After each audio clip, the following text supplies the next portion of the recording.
So the first topic we are going to discuss is about Crimes in India Report 2023.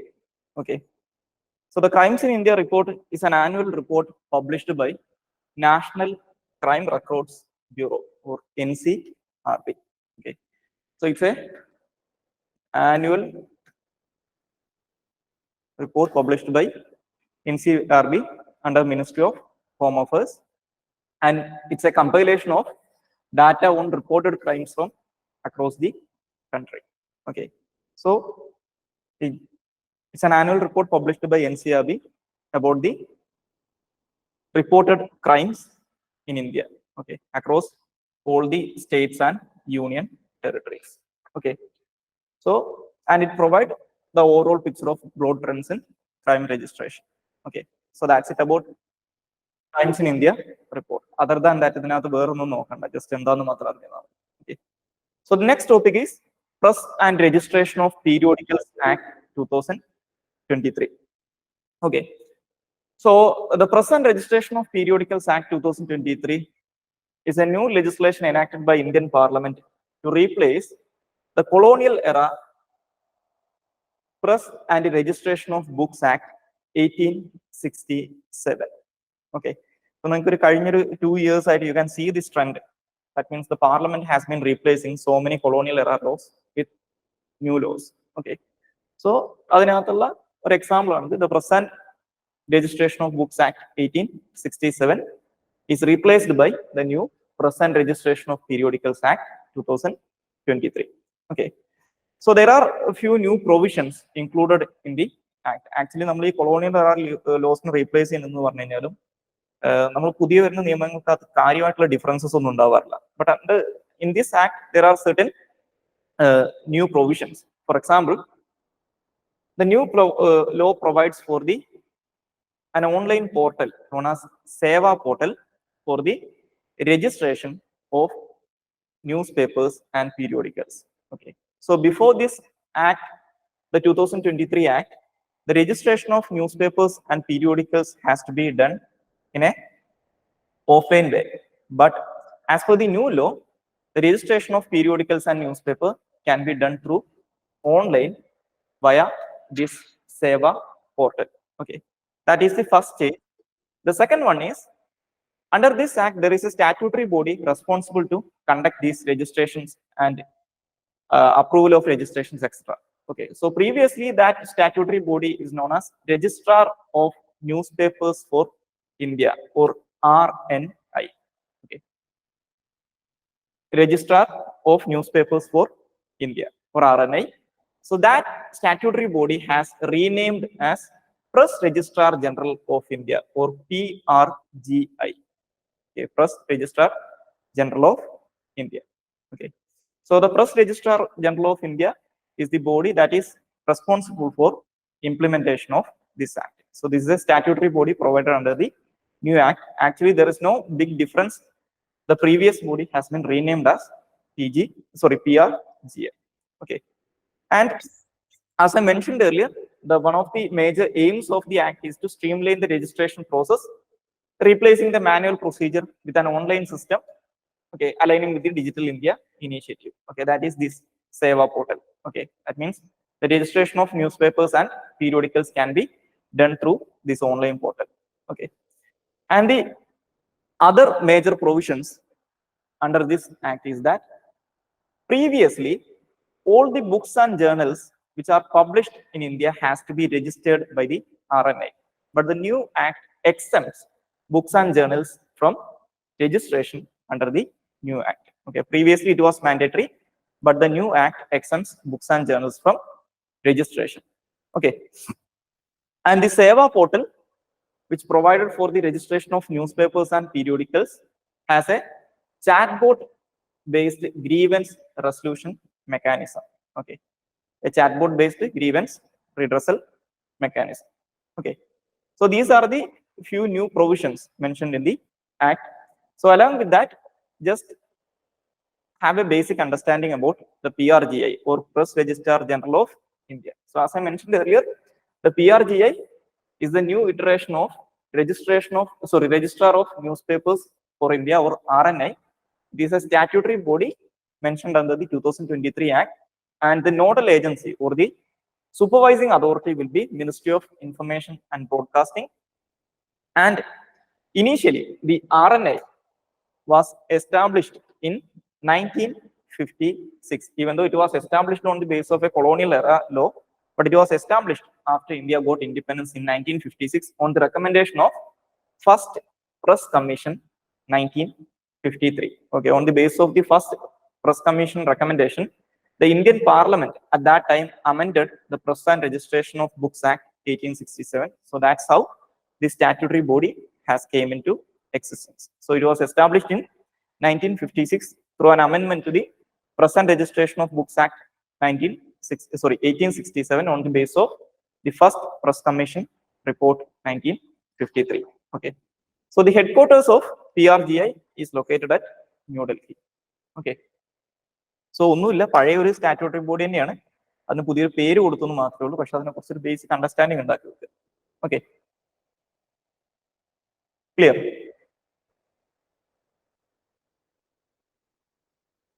So next topic, Telecommunications Act 2023. Okay. Similar to the previous topic, the Telecommunication Act 2023 has introduced by the or passed by the Indian Parliament to replace certain colonial era laws like Indian Telegraph Act 1885, Indian Wireless Telegraphy Act 1933, and Telegraph Wires Unlawful Possession Act 1950. Okay. So this new Telecommunication Act replaces all three laws, and it also amends the existing TRAI Act or Telecom Regulatory Authority of India Act 1997. Okay, so this law actually consolidated the three existing acts and has made some changes in the 1997 TRAI Act. Okay, so under the new Telecommunication Act, there are certain new provisions. For example, it explicitly says that the prior authorization of central government is mandatory for providing telecommunication services, establish, operate, maintain, or expand telecommunication networks, and possess radio equipments.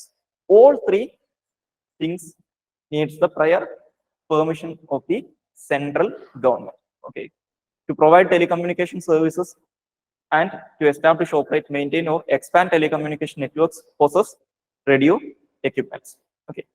The second thing is the spectrum allocation. Okay. So as you know, the spectrum allocation has been a controversial issue in India in the previous years, especially during the Manmohan Singh era. So as after that, the spectrum allocation in India has been done on the basis of a competitive bidding. Okay, നമ്മൾ ലേലം വിളിച്ച് വിൽക്കുകയായിരുന്നു ചെയ്തുകൊണ്ടിരുന്നത്. But under the new act, there are certain exceptions. The new act says that the spectrum will be assigned by auction, but there are certain exceptions for the auction method.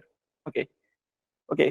So there are certain specific uses where it will be allocated on an administrative basis. Administrative basis means in certain cases, the spectrum can be allocated by the central government without conducting an auction. Okay. So what are the certain cases? The first one is national and security and defense requirements. Okay. For the purpose of national security and defense. Second one, disaster management. Third one, weather forecasting. Fourth one, transport. And the fifth one, satellite services such as DTH and satellite telephony. And sixth one, BSNL, MTNL, and public broadcasting services. Okay. So these 6 cases has exception from the auction method. So that means for these 6 purposes, the central government can allocate spectrum on an administrative basis. That means without conducting auction. Okay. But the fifth one was a bit controversial because it is alleged that under this fifth point, there is satellite services such as DTH and satellite telephony. Okay, so there are certain allegations that this provision has been included to exempt the private satellite companies from procuring spectrum without the proper channels. Okay, for example, നമ്മുടെ Elon മസ്കിന്റെ space X ഇല്ലേ, okay, and SpaceX has a satellite telephony and internet services. Okay, low earth orbit ഉള്ള ഒരു network of satellites ഉണ്ട്, Starlink എന്ന് പറയും. Okay, so presently Starlink doesn't have a presence in India, but India has been recently started to liberalize our space sector. Okay, അപ്പോൾ അതിനകത്ത് പുതിയ players വരും, and the services like Starlinks will be introduced in India very soon. Okay, അപ്പൊ അത് introduce ചെയ്യുന്ന സമയത്ത് അതിന് വലിയ രീതിയിലുള്ള കൊമേഴ്ഷ്യൽ പോസിബിലിറ്റീസ് ഉണ്ട്. പക്ഷെ അതിന്റെ കേസിൽ the central government doesn't need to auction the spectrum. Okay, they can administratively authorize this thing. Okay, അപ്പൊ അത് ഈ പ്രൈവറ്റ് പ്ലേയേഴ്സിനെ സഹായിക്കാനാണെന്ന് പറഞ്ഞിട്ട് അന്നൊരു കോൺട്രവേഴ്സി ഉണ്ടായിരുന്നു. Okay, so ഇതാണ് രണ്ടാമത്തെ major provision. The third one is this new act authorizes the government to intercept, monitor, or block messages. Okay, so the messages can be intercepted, monitored, or blocked on certain grounds like the interest of public safety or public emergency, security of the states, prevention of incitement to an offense, public order. Okay, and telecom services can also be suspended on the same grounds. Okay, so this new act authorizes the central government to intercept, monitor, or block messages. Messages means all types of telecom communications on the basis of interest of public safety or public emergency, security of the state, prevention of incitement to an offense, public order. And the central government also cut off or suspend telecom services on similar grounds. Okay, so ലോകത്തിലെ ഏറ്റവും അധികം telecom services suspend ചെയ്യുന്ന രാജ്യം ഏതാ? ഇന്ത്യയാണ്. Okay, so the law has explicit provision for that, and it also provides the government the authority, that means the central government, the authority to take temporary provision of any telecom infrastructure or related services on occurrence of any public emergency or public safety. Okay, so the government can take over any existing telecom services in the case of a public safety or public emergency issue. Okay, and the central government, the new law also authorizes the central government to establish measures to protect users, including in the case of prior consent to receive specified messages such as advertising messages. അതായത് ഇത് ഈ ലോക്കകത്ത് പറയുന്നത് എങ്ങനെയാണെന്ന് വെച്ച് കഴിഞ്ഞാൽ central ഗവൺമെന്റിന് വേണമെങ്കിൽ എന്ത് ചെയ്യാം, ഇതിന് വേണ്ടിയിട്ടുള്ള മെഷേഴ്സ് എടുക്കാന്നാണ് പറയുന്നത്. ഓക്കെ, ദാറ്റ് മീൻസ് ഓട്ടോമാറ്റിക്കലി നമുക്ക് ഇതിന്റെ അധികാരമല്ല, but the central government can make provision for creating certain provisions that require the prior consent to receive specified messages such as advertising messages, creation of do not disturb registers, and a mechanism to allow users to report malware or specified messages. Okay, so the central government can make provisions under this act for these purposes. Okay, ഇതാണ് അടുത്തത്. Next one is the entities that provide telecommunication services must establish an online mechanism for registration and redressal of grievances. Okay, so there is a provision for in-house redressal mechanism, in-house redressal of grievances mechanism by the telecom companies. Okay, all the telecom companies or telecom service providers must establish an in-house grievance redressal mechanism. Okay, and the 1885 Telegraph Act has actually had a provision for the establishment of a designated fund known as Universal Service Obligation Fund. Okay, so the Universal Service Obligation Fund was established under the 1885 Act for providing. Okay, this fund is established to provide telecom services for the underserved areas. Okay. Telecom services, underserved areas like telecom services provide ചെയ്യാൻ വേണ്ടിയിട്ടാണ് ഈ fund 1885 ആക്ടിനകത്ത് പറഞ്ഞിട്ടുണ്ടായിരുന്നത്. Okay. But the new act, the 2023 Telecommunication Act, actually renamed the Universal Service Obligation Fund as Digital Bharat Nidhi. Okay. The Universal Service Obligation Fund has been renamed as Digital Bharat Nidhi, and the Digital Bharat Nidhi can also be used for, along with, for providing underserved areas. Along with that, the Digital Bharat Nidhi can also be used for research and development purposes. Okay, the Universal Service Obligation Fund has or can only be used for providing telecom services for the underserved areas, but the new Digital Bharat Nidhi can be used for this purpose and also for research and development purposes. Okay, and the act also specifies certain criminal and civil offenses, and there is also an adjudicating mechanism provided under this act, along with internal grievance redressal mechanism. Okay, so this act provides that the central government has to appoint an adjudicating officer to conduct enquiries and pass orders against civil offenses. Okay, so there should be an adjudicating officer appointed by the central government to adjudicate the civil offenses provided under this act, and the adjudicating officer must be in the rank of a joint secretary or above. Okay, so the decisions taken by the adjudicating authority or the adjudicating officer can be appealed before a designated appeals committee within 30 years. Okay, so there is an appellate mechanism. The decision of the adjudicating officer can be appealed before a designated appeals committee within 30 days, and the decision of the appeals committee can be appealed before the Telecom Dispute Settlement Appellate Tribunal within 30 days. Okay, so the decision of the designated appeals committee can be appealed before the Telecom Dispute Settlement Appellate Tribunal within 30 days. Okay, so ഇവർക്കെതിരായിട്ടുള്ള appeal എവിടെ കൊടുക്കാൻ അറിയോ? The appeals against the decisions of Telecom Dispute Settlement Appellate Authority. Okay, it can be appealed before Supreme Court. Okay.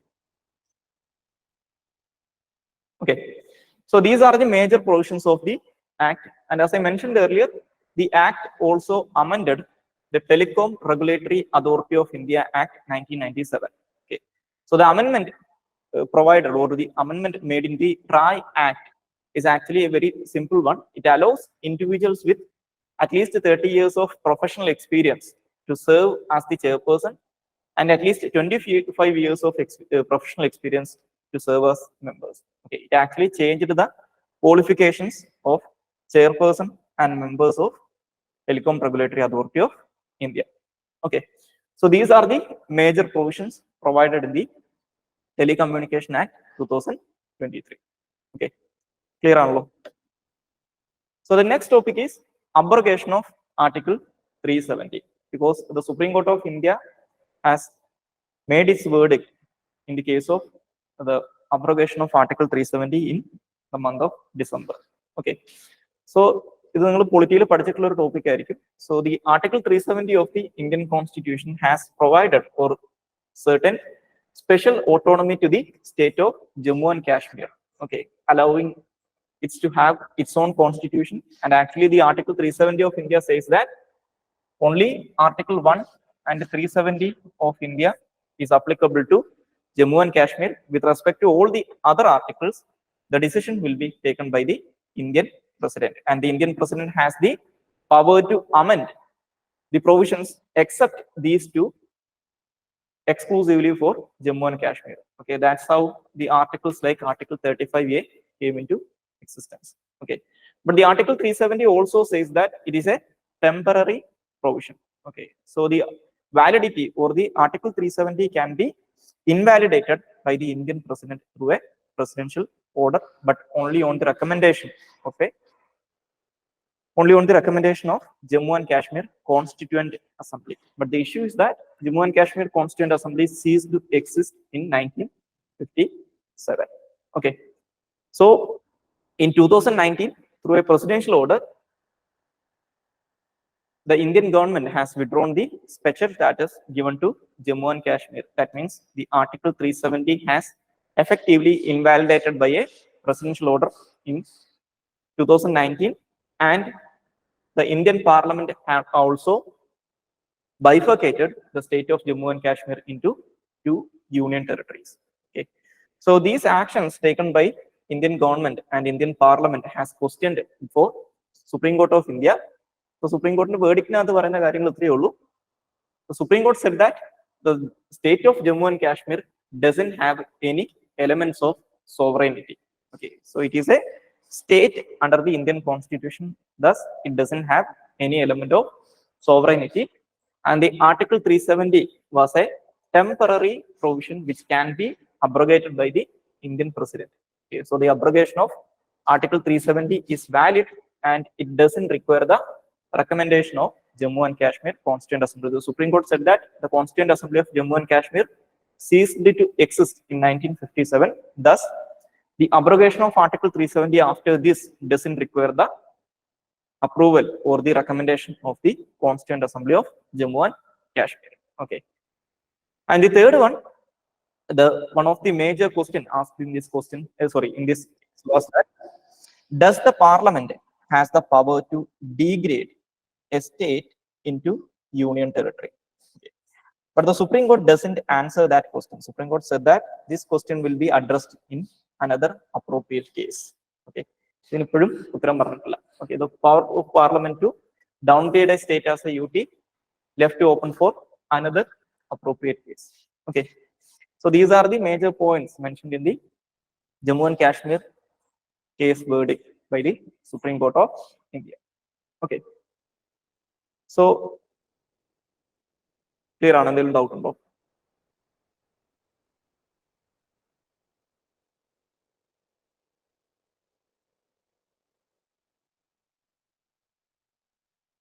Okay ആണല്ലോ. So the next topic is Post Office Act 2023. Okay.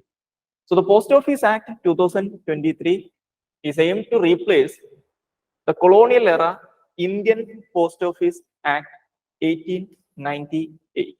Okay, so it is a act that is aimed to replace the colonial era Indian Post Office Act 1898.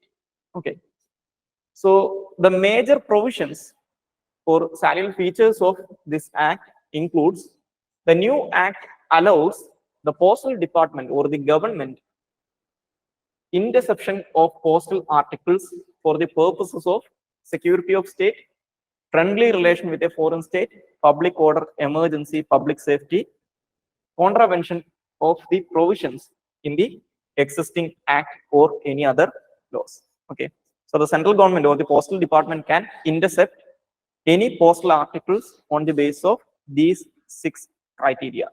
Okay, so this is the first thing. The central government can or the postal department can intercept postal articles on the basis of security of the state, friendly relation with foreign state, public order, emergency, public safety, contravention of the act or any other law. Okay.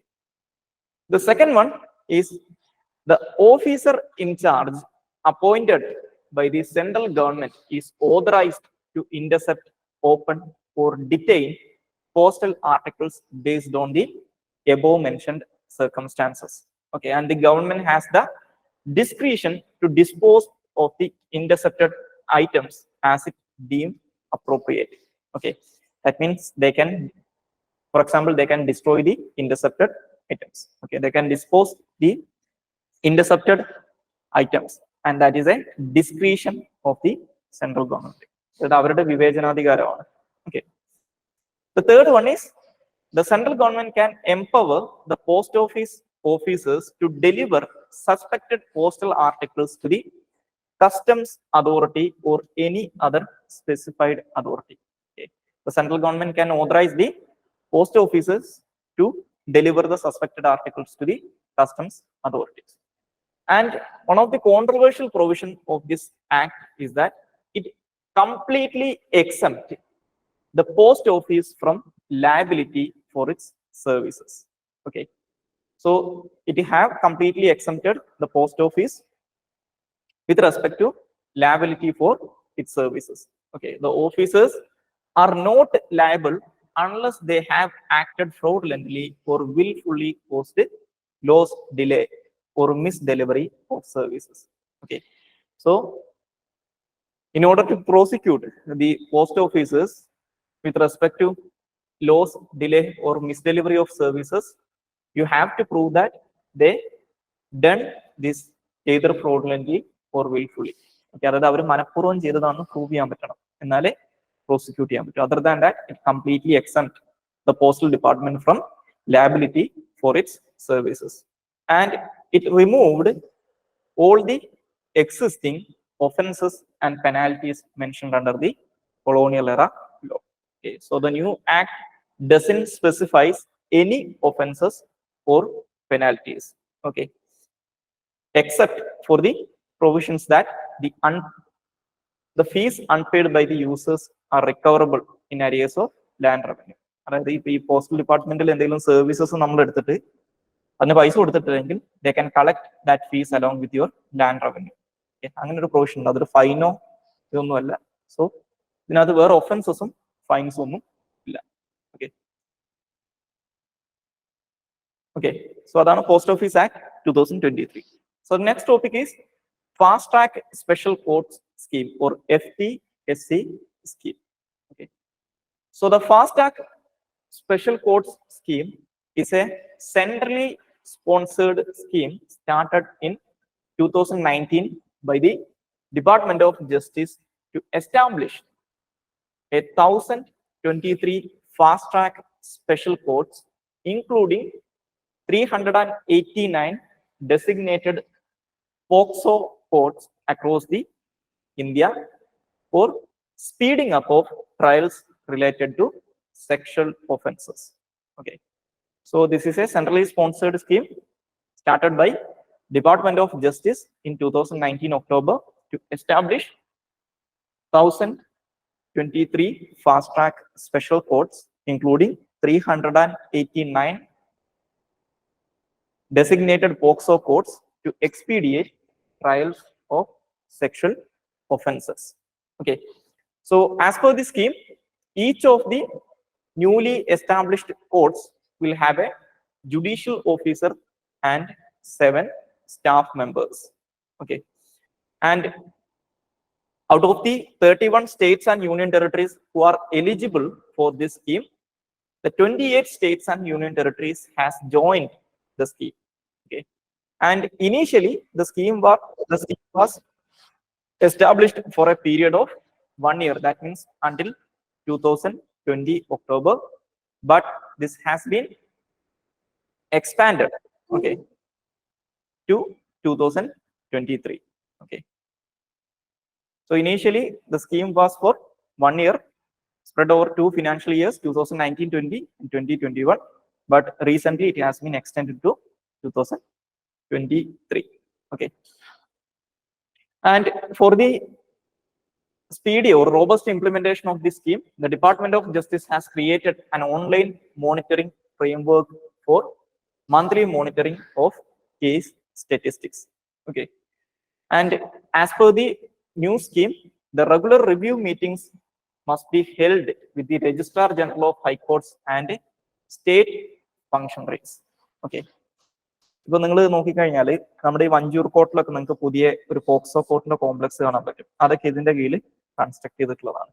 Okay, so ഇതാണ് fast track special courts scheme എന്ന് പറയുന്നത്. Okay, next topic is Gram Manchitra. Okay, so Gram Manchitra is a geographical information system application launched by Ministry of Panchayati Raj in 2019. So it is a geographical information system application launched by Ministry of Panchayati Raj in 2019, and the system is developed by National Informatics Center to help to perform spatial planning at Gram Panchayat level with the use of geospatial technology. Okay, so the scheme aims to support or help the Gram Panchayats to perform geospatial planning at Panchayat level. Okay, so the scheme also provides a single geospatial platform to better visualize various developmental works and provide decision support system for Gram Panchayat development plan. Okay, so it's a GIS based application developed by NIC to provide panchayats the capability to perform spatial planning at Gram Panchayat level by using geospatial technology. Okay, so it was a scheme launched by Ministry of Panchayat Raj, Union Ministry of Panchayat Raj in 2019. Okay, clear on. So the next topic is International Maritime Organization, or IMO. So International Maritime Organization is a specialized agency of UN, but it was established in 1948 as Intergovernmental Maritime Consultative Organization. At that time, it doesn't have any relation with United Nations, but it became a specialized agency of UN in 1959. And the same year, it was renamed as International Maritime Organization. So it was renamed as International Maritime Organization in 1982. Okay, so it became a specialized agency of UN in 1959, and it was renamed as International Maritime Organization in 1982. Okay, and presently it is a UN special agency responsible for to provide measures to improve the safety and security of international shipping and to prevent pollution from ships or shipping activities. Okay, so practically it is a standard setting authority with regard to these things. Okay, so it's a standard setting authority for the safety, security, and environmental performance of international shipping. Okay, and presently it has 175 members, including India, and its headquarters is located at London. Okay.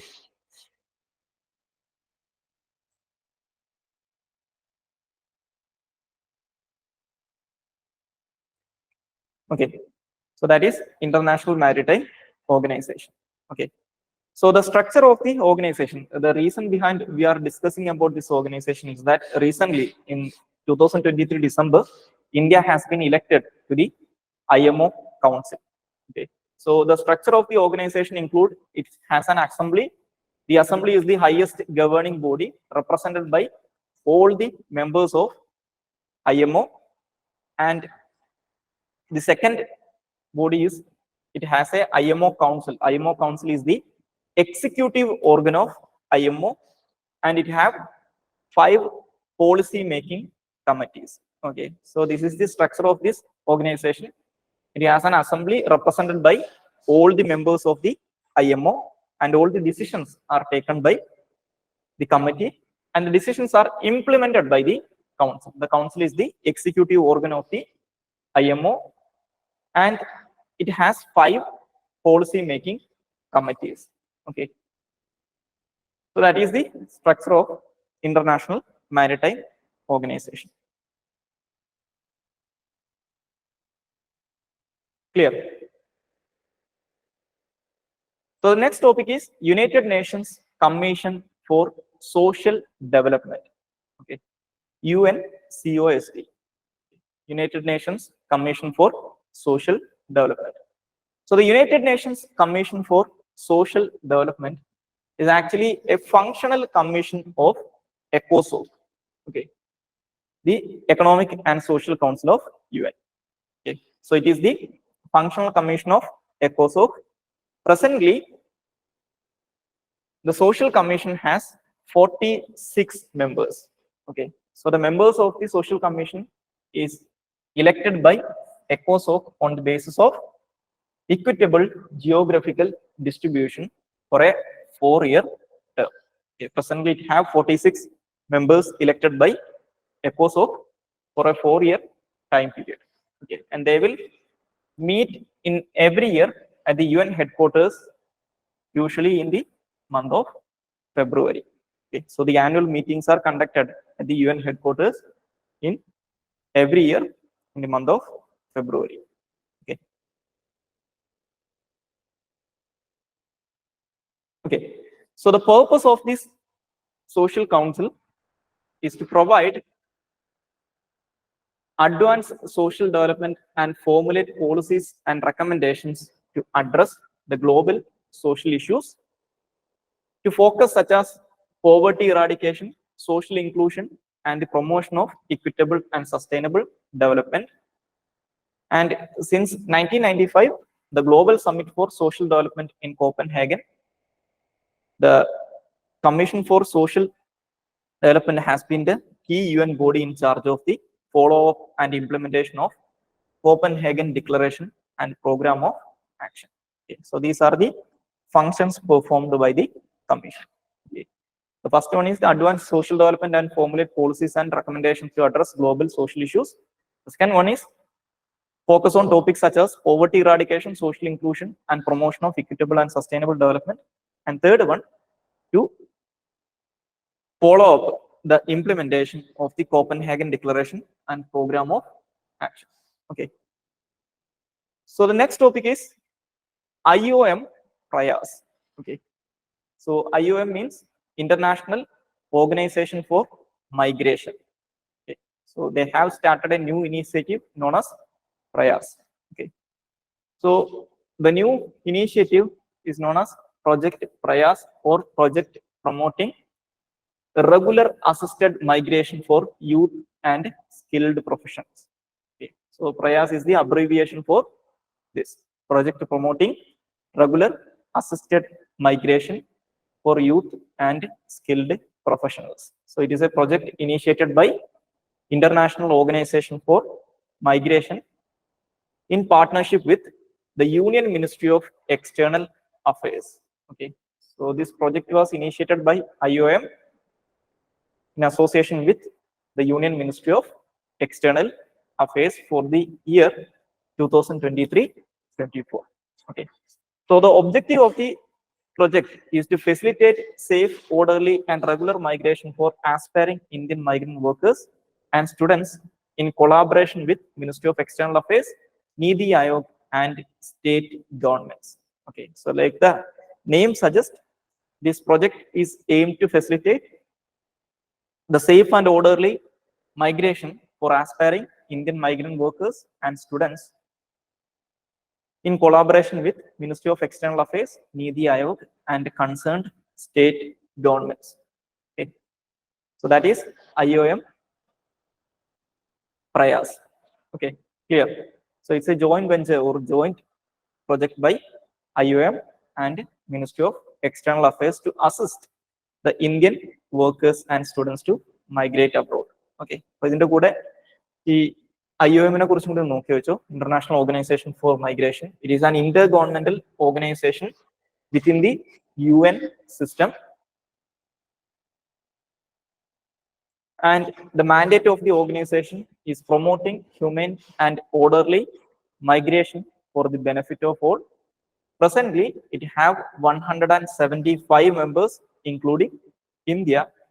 The World Migration Report is the annual report published by International Organization for Migration. It was established in 1951, headquarters at Geneva. Okay, so that is International Organization for Migration. Okay, so ഇവരുടെ report, the World Migration Report, the recent ആയിട്ട് വന്നിട്ടുണ്ടായിരുന്നു. I think March or February. Okay. So the next topic is UN Convention Against Corruption. UNCAC, UN Convention Against Corruption. So the UN Convention Against Corruption was signed in 2003 in Mexico, and it was entered into force in 2005. Okay. Presently, it is the only legally binding international anti-corruption treaty. Okay. So it is the only legally binding universal anti-corruption treaty or instrument. And presently, this treaty has 190 parties, including India. Okay. So the treaty covers different forms of corruption, such as bribery, trading in influence, abuse of functions, and various acts of corruption in the private sector. Okay. So the treaty also covers corruption in the private sector. Okay. And as per the treaty, the United Nations Office on Drugs and Crimes serve as the custodian of the convention and as the secretariat of its conference of state parties. Okay. So this is the custodian of the treaty, United Nations Office on Drugs and Crimes. Okay. They are responsible for the implementation, or they act as the custodian of the treaty. Okay. Public sector അതിനകത്ത് by default ഉണ്ട്, പക്ഷെ usually നമ്മൾ corruption എന്ന് പറയുമ്പോൾ private സെക്ടറിനെ ഉൾപ്പെടുത്താറില്ലല്ലോ. But this treaty has provisions for that. Okay. So presently, the treaty covers corruption in 5 areas, or 5 areas of corruption. The first one is preventive measures. Okay, like establishment of anti-corruption bodies and providing legal provisions. Second one is criminalization and law enforcement. Third one is international cooperation. Fourth one is asset recovery, and the last one is technical assistance and information exchange or intelligence sharing. Okay, so these are the 5 main areas under the convention. Okay, preventive measures means establishment of anti-corruption bodies. Criminal and law enforcement means the state parties are obliged to establish some offenses related to corruption. International cooperation means states are bound to render mutual legal assistance. Asset recovery means the state has to assist each other with respect to recovering assets that is gained through means of corruption. And technical assistance and information exchange. Information exchange means to provide intelligence on corruption. Okay, so these are the 5 areas under the convention. So the next topic is tax inspectors without borders. Tax inspectors without borders. So tax inspectors without borders is actually a joint initiative of OECD and UNDP. Okay, Organization for Economic Cooperation and Development, and the United Nations Development Program. Okay, so it facilitates the transfer of tax audit knowledge and skills to developing country tax administrations using practical learning by doing projects. Okay, so it's some kind of a skill sharing initiative to transfer tax audit knowledge and skills to developing country and developing country tax administrations. Okay, so it's an initiative by OECD and UNDP. Okay, so the next topic is Leeds Report 2023. So Leeds report, or the logistics is across different states report, is an initiative or a report launched by Ministry of Commerce and Industry in the lines of Logistics Performance Index of the World Bank. Okay, so it is based on the World Bank's Logistics Performance Index, and it is launched by Ministry of Commerce and Industry in 2018. Okay, so as the name suggests, the Leeds report ranks states and union territories on the efficiency of their logistics ecosystem. Okay, so it ranks states and union territories on the basis of their efficiency of their logistics eco. Okay, so under this report there are 5 certain pillars for measuring logistics performance. The first one is objective assessment, and the second one is support provided by states and union territories, for policy and process improvement of logistic ecosystem. Third one is enablers of logistics stock of physical infrastructure. And these are the three pillars of this report, and there are certain perception assessments. Okay, under this actually there are two main pillars. The first one is objective assessment and the second one is perception assessment. Under the perception assessment, they will assess the logistics infrastructure, logistics service, and operating and regulatory environment. Okay, so ഇതൊന്നും ഓർത്തിരിക്കണമെന്നില്ല, just ഇതെന്താണെന്ന് മാത്രം അറിഞ്ഞിരുന്നാൽ മതി. So LEADS means logistics is across different states. It is an annual report published by Ministry of Commerce and Industry based on the LPI scheme of the World Bank. It was launched in 2018 to assess states and union territories on the efficiency of their logistics infrastructure. Okay. So the next one is self-help groups bank link scheme. Okay, or SHGBL scheme. Okay, self-help group bank linkage scheme. Okay, so it is a project launched by NABARD in 1992 to provide banking services to self-help groups. Okay, so under this scheme, the NABARD with RBI permitted self-help groups to have savings account in the banks from the year 1993. Okay, so like the name suggests, the scheme provides or the scheme allows self-help groups to have their own savings bank accounts. Okay, ഇപ്പൊ നമ്മുടെ നാട്ടിൽ കുടുംബശ്രീ ഒക്കെ കേട്ടിട്ടുള്ളൂ, കുടുംബശ്രീക്കൊക്കെ bank account ഉണ്ടാവും. So അതൊരു ഇൻഡിവിജ്വലോ അല്ലെങ്കിൽ ഒരു കമ്പനിയോ ഒന്നുമല്ല. കുടുംബശ്രീ എന്താണ്? It's a self help group. So ഈ സെൽഫ് ഹെൽപ്പ് ഗ്രൂപ്പുകൾക്ക് ബാങ്കിങ് സർവീസസ് പ്രൊവൈഡ് ചെയ്യാൻ വേണ്ടിയിട്ട് നബാർഡ് 1992 സ്റ്റാർട്ട് ചെയ്തതാണ് ഈ self help group and bank linkage project എന്ന് പറയുന്നത്. Okay, so this project was started on the basis of the recommendation made by SK Kalia committee. Adu note cheyidu vechu. So the SHGBL program or project was initiated by the NABARD on the recommendation of SK Kalia committee recommendation.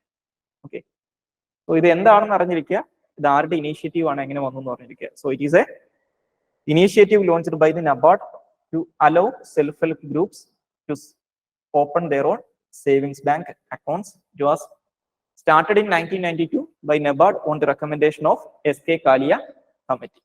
Okay, so ഇതൊന്നും ഓർത്ത് വെക്കണ്ട, ഇതൊക്കെ ഒരു മെയിൻസിന്റെ point of view വേണമെങ്കിൽ ഓർത്ത് വെച്ചാൽ prelims is not important.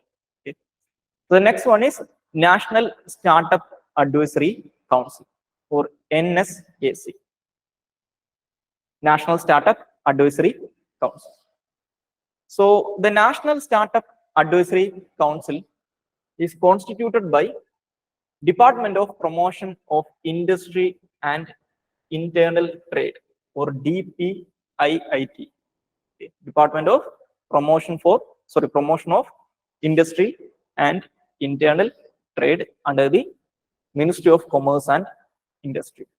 Okay, so the purpose of the establishment of this committee is to advise the government on measures needed to build a strong ecosystem for nurturing innovation and startups in the country to drive sustainable economic growth and generate large scale employment opportunities. Okay, simply put, it is an initiative by Department of Promotion of Industry and Internal Trade to support the startup ecosystem in India to have a sustainable economic growth and to provide large scale employment opportunities. Okay, so the committee, the composition of the committee including a chairman. The chairman will be the Minister for Commerce and Industry, and there are certain ex officio members like members from ministries, departments, organization, and there will be also certain non-official members representing various stakeholders such as founders and successful startups, veterans who have grown and scaled companies in India. Okay, so the composition including a chairperson. Chairperson is the Minister of Commerce and Industry, and ex officio members from respective departments, ministries, or organizations, and non-official members representing the industry. Okay, that means from the startups. Okay, so that is National Startup Advisory Council. Okay. So the next topic is Central GST Amendment Act 2023. Okay, the Central GST Amendment Act 2023. So the Central GST Amendment Act 2023, the major provision of this Amendment Act is that it allows the central government to set up an appellate tribunal on the recommendation of GST Council. It allows the central government to establish an appellate tribunal on the recommendation of GST Council. So the proposed appellate tribunal includes a president, a judicial member, and 2 technical members. Okay, a president, a judicial member, and 2 technical members. So that means a president plus 3 members. Okay, and the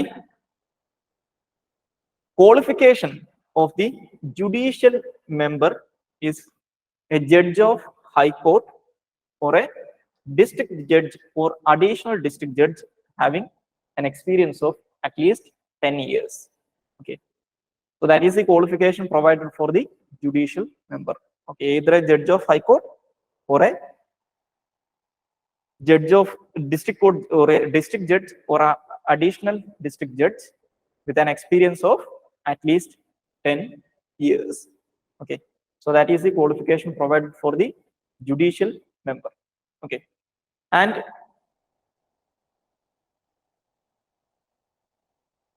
the act also says that an advocate with at least 10 years of experience can also be appointed as a judicial member. Okay, an advocate, okay, who have at least 10 years of experience can also be appointed as a judicial member. Okay, so and also the minimum age to be appointed as a member or president of the appellate tribunal is fixed at 50 years. Okay, 50 years is the minimum age of the members or the president of the tribunal. And actually, the provisions with regard to this appellate tribunal, you can find these provisions in the original CGST Act. പക്ഷെ അതിന്റെ പ്രശ്നം എന്താണെന്ന് വെച്ച് കഴിഞ്ഞാൽ ഇവരെ appoint ചെയ്തിട്ടുണ്ടായിരുന്നില്ല ഇത്രയും കാലമായിട്ട്. Okay, അപ്പൊ ഇതിനകത്ത് ഈ അപ്പോയിന്റ്മെന്റ് മാൻഡേറ്ററി ആക്കി മാറ്റിയിട്ടുണ്ട്. അതർ ദാൻ ദാറ്റ് ഈ പറഞ്ഞ ക്വാളിഫിക്കേഷൻ അത്ര ചേഞ്ച് വരുത്തിയിട്ടുണ്ട്. And it also increase the upper age limit of the president and members. Okay, the original act has provided the upper limit of the president as 67 years, പക്ഷേ ഇത് 70 ആക്കി ഉയർത്തിയിട്ടുണ്ട്. And in the case of members it was 65 years and that is increased to 67 years. Okay, so അവരുടെ upper limit increase ചെയ്തിട്ടുണ്ട്. Okay, so അതാണ് central GST amendment bill. Okay, so the next topic is International Debt Report 2023, IDR 2023. Okay, so the International Debt Report is a report published by World Bank. Okay, so like the name suggests, the report analyzes the external debt statistics of 122 low and middle income countries. Okay, it analyzes the external debt statistics of low and middle income countries. Okay, അപ്പോൾ ഒരു കാര്യം ഓർത്തിരിക്കുക, it doesn't cover all the countries in the world, it only covers 122 low and middle income countries. Okay, so ഈ റിപ്പോർട്ടിനകത്ത് പറയുന്ന major ആയിട്ടുള്ള ഒരു finding എന്ന് പറയുന്നത്, report says that there is a historic rise in external debt in the low and middle income countries. Okay, that means the public and publicly guaranteed debt service payments by the low and middle income countries is totaled at $443 billion in 2022. Okay, but the alarming issue is that out of the $443 billion debt, at least 1/3 of the debt carries variable interest rate. Variable interest rate എന്ന് പറഞ്ഞാൽ എന്താ? The interest rate can be changed within the duration of the debt repayment. Okay. അതായത് ഈ interest rate വേണമെങ്കിൽ കൂടാം, fixed അല്ല. Okay. So at least 1/3 of the debt carries variable interest rate. Okay. And India's debt service was 2% of the gross national income in 2022. Okay. ഈ ഡെപ്റ്റ് service എന്ന് പറഞ്ഞു കഴിഞ്ഞാൽ എന്താണ്? It is the payment of interest and the repayment of principal amount, okay, on maturity date. അതാണ് ഡെപ്റ്റ് service എന്ന് പറയുന്നത്. അപ്പോൾ 2022 നമ്മൾ ഈ ഡെപ്റ്റ് സർവീസ് ചെയ്യാൻ വേണ്ടിയിട്ട് സ്പെൻഡ് ചെയ്തിട്ടുള്ളത് നമ്മുടെ നാഷണൽ ഇൻകത്തിന്റെ 2% ആണ്.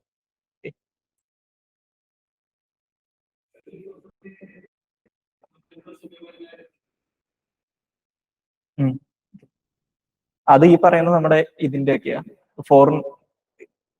ഫോറക്സ് റിസർവ് ഇല്ലേ, അതിന്റെയൊക്കെയാ.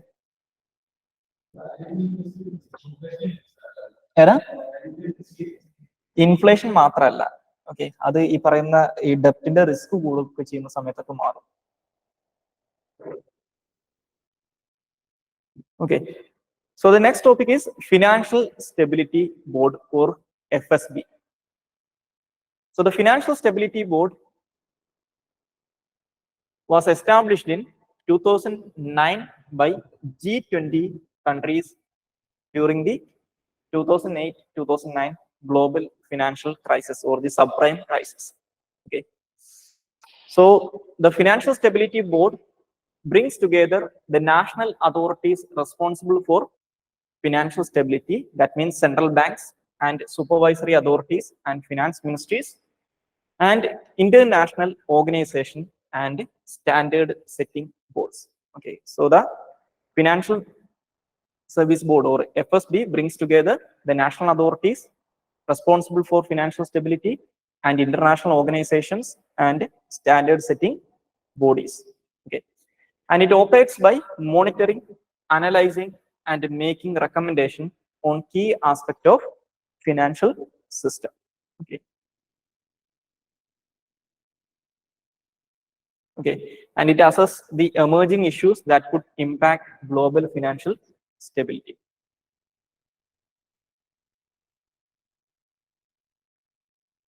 Global financial stability, and the decisions of FSB are not legally binding. Okay. So presently, it has 68 institutions, including all of the G20 members. Okay, so that means India is a party to this FSB. So presently, the headquarters is located at Basel, Switzerland. Okay. So that is Financial Stability Board. So it was established in 2009 by the G20 countries in the wake of the subprime economic crisis. Okay, so the next topic is National Geoscience Data Repository Portal. National Geoscience Data Repository Portal, or NGDRP. Okay, so the NGDRP is launched by Ministry of Mines. It's a online platform for accessing, sharing, and analyzing geospatial information across India. Okay, so it's an initiative launched by Ministry of Mines that allows, or that provides, a comprehensive platform for accessing, sharing, analyzing geospatial information across India. Okay, and this initiative is spearheaded by Geological Survey of India and Bhaskaracharya Institute of Space Application and Geoinformatics. Okay, so it is spearheaded by GSI and Bhaskaracharya Institute of Space Applications and Geoinformatics. Okay, so that is NGDR. Okay, clear anlo? The next topic is Amplify 2.0. Amplify 2.0. So Amplify 2.0 is an initiative launched by Ministry of Housing and Urban Affairs Okay, Amplify means assessment and monitoring platform for livable, inclusive, and future-ready urban India.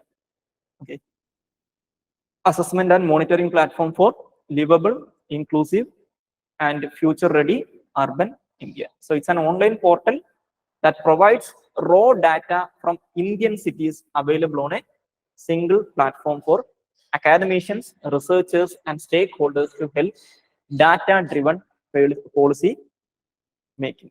Okay. So presently, there are 225 urban local bodies signed up under this initiative, and data of 150 cities is available on the portal. Okay. So this initiative provides the opportunity to create a new framework for urban development based on open data. Okay. So അതൊന്നും important അല്ല, just ഓർത്തിരിക്കുക. It is launched by ministry of housing and urban affairs. എന്താണെന്ന് അറിഞ്ഞിരിക്കുക, what is the purpose, ഈ മൂന്ന് കാര്യങ്ങൾ പറഞ്ഞിട്ടുണ്ടാവും. Clear ആണല്ലോ? Okay. So the next topic is Southeast Asia Opium Survey 2023. Okay. Southeast Asia Opium Survey 2023. So the Southeast Asia Opium Survey 2023 is released by United Nations Office on Drugs and Crimes. Okay, so like the name suggests, it assesses the opium cultivation and trade in the Southeast Asia. Okay, so it is published by United Nations Office on Drugs and Crimes, and it assesses the opium cultivation and trade in the Southeast Asia. Okay, so opium ആയിട്ട് ബന്ധപ്പെട്ട് there are two major areas in Asia known as Golden Triangle and Golden Crescent. Okay, so the Golden Triangle is an area comprising Myanmar, Thailand, and Laos. Okay, and the Golden Crescent is actually located on the western side of India. That includes Iran, Afghanistan, and Pakistan. Okay, so നമ്മുടെ ഇന്ത്യയിൽ വരുന്ന ഡ്രഗ്സിന്റെ one of the major reason behind the drug epidemic in India is that India is located in the middle of these two major opium producing or opium trading areas. ഈ golden ട്രയാങ്കിളിന്റെയും golden ക്രസന്റിന്റെയും ഇടയിലാണ് India കിടക്കുന്നത്. Okay, so the report, the 2023 report says that Myanmar is the world's top opium producer. Okay, but till 2020 it was actually Afghanistan. Afghanistan was the top opium producer in the world, but after the Taliban takeover in Afghanistan, the opium production in Afghanistan has declined tremendously. Okay, so presently Afghanistan tops it is the world's top opium source. Okay, or major opium producer. So just ഇത്ര മാത്രം അറിഞ്ഞിരുന്നാൽ മതി. ഈ report ആരാണ് publish ചെയ്യുന്നത്, പിന്നെ ഈ golden ട്രയാങ്കിളും golden ക്രസന്റും എന്ന് അറിഞ്ഞിരുന്നോ, ആൻഡ് മ്യാൻമാർ ആണ് presently biggest opium producer in the world എന്ന് അറിഞ്ഞിരിക്കുക. ഇതിന്റെ കൂടെ United Nations Office on Drugs and ക്രൈംസും കൂടെ ഒന്ന് അറിഞ്ഞിരിക്കുക. It was established in 1997 to address the issues related to drugs, transnational organized crimes, corruption, and terrorism. Okay. So the functions of the organization including assist the member states to implement UN Convention against transnational organized crimes and UN Convention against corruption. Okay, ഈ രണ്ട് കൺവെൻഷൻസും implement ചെയ്യാൻ വേണ്ടിയിട്ട് state പാർട്ടീസിനെ support ചെയ്യുക എന്നുള്ളതാണ് ഇവരുടെ purpose എന്ന് പറയുന്നത്. So it was established in 1997. Okay, clear ആണല്ലോ? Alright. So the next topic is Indian Ocean Naval Symposium 2023. Okay. Indian Ocean Naval Symposium 2023. So presently, in the 2023 edition of the Indian Ocean Naval Symposium, or the 8th edition, was held at Bangkok, Thailand. Okay, it was conducted by Royal Thai Navy at Bangkok, Thailand. Okay, so presently, the Indian Ocean Naval Symposium has 34 participants, including 25 members and 9 observers.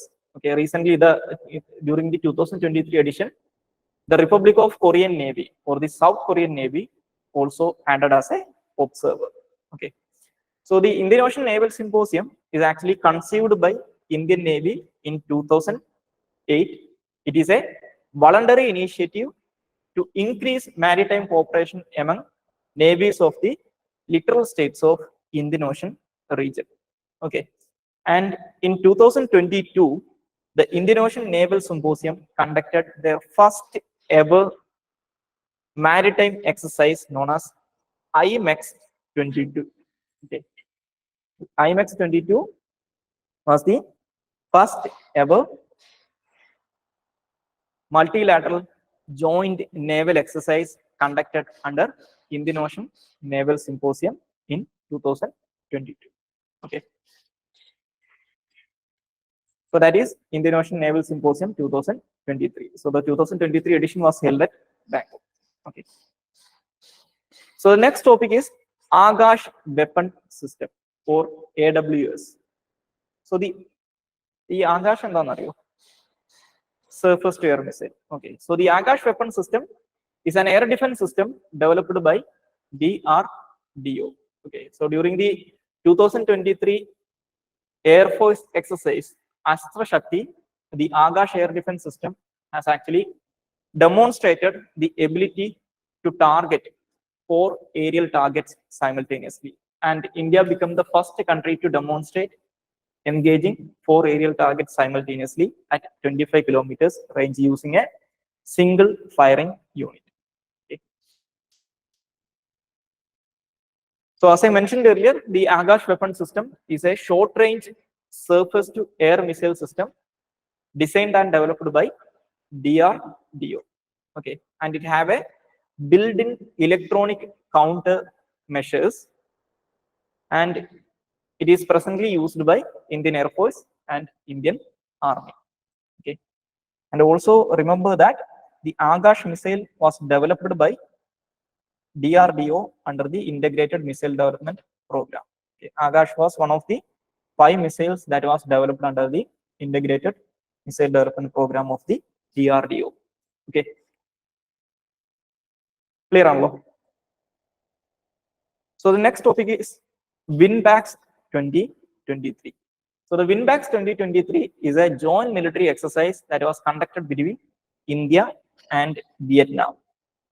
Okay. So that is WinBAX 2023. Okay.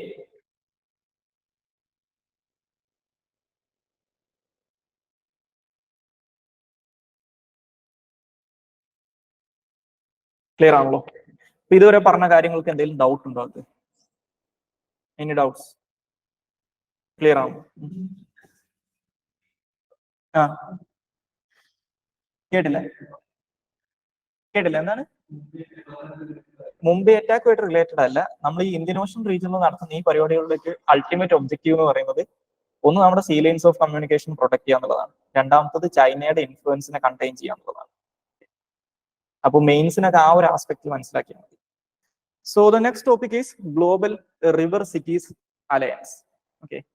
So the Global River Cities Alliance is an initiative launched by National Mission for Clean Ganga or NMCG. Okay. So it's an international initiative led by National Mission for Clean Ganga, Government of India, and it was launched at the United Nations Climate Change Conference in Dubai or COP28. Okay, it was launched during COP28 by National Mission for Clean Ganga. Okay, so presently the members of the alliance including India, Denmark, Cambodia, Japan, Bhutan, Australia, Netherlands, Egypt, and Ghana. Okay, so these are the member states in the alliance, and the secretariat of the alliance is the National Mission for Clean Ganga under the Jal Shakti Ministry. Okay, and the Housing and Urban Affairs Ministry's National Institute for Urban Affairs will be take on the role of the secretariat. The secretariat functions will be provided by the National Institute for Urban Affairs. Okay, so that is the Global River Cities Alliance. Okay, so the purpose of the Global River Cities Alliance is to give knowledge exchange, capacity development, and high-level advocacy and bilateral interaction among member cities. Okay, and the coalition has partners including World Bank, ADB, and AIIB. Okay, so these are the partners of the coalition.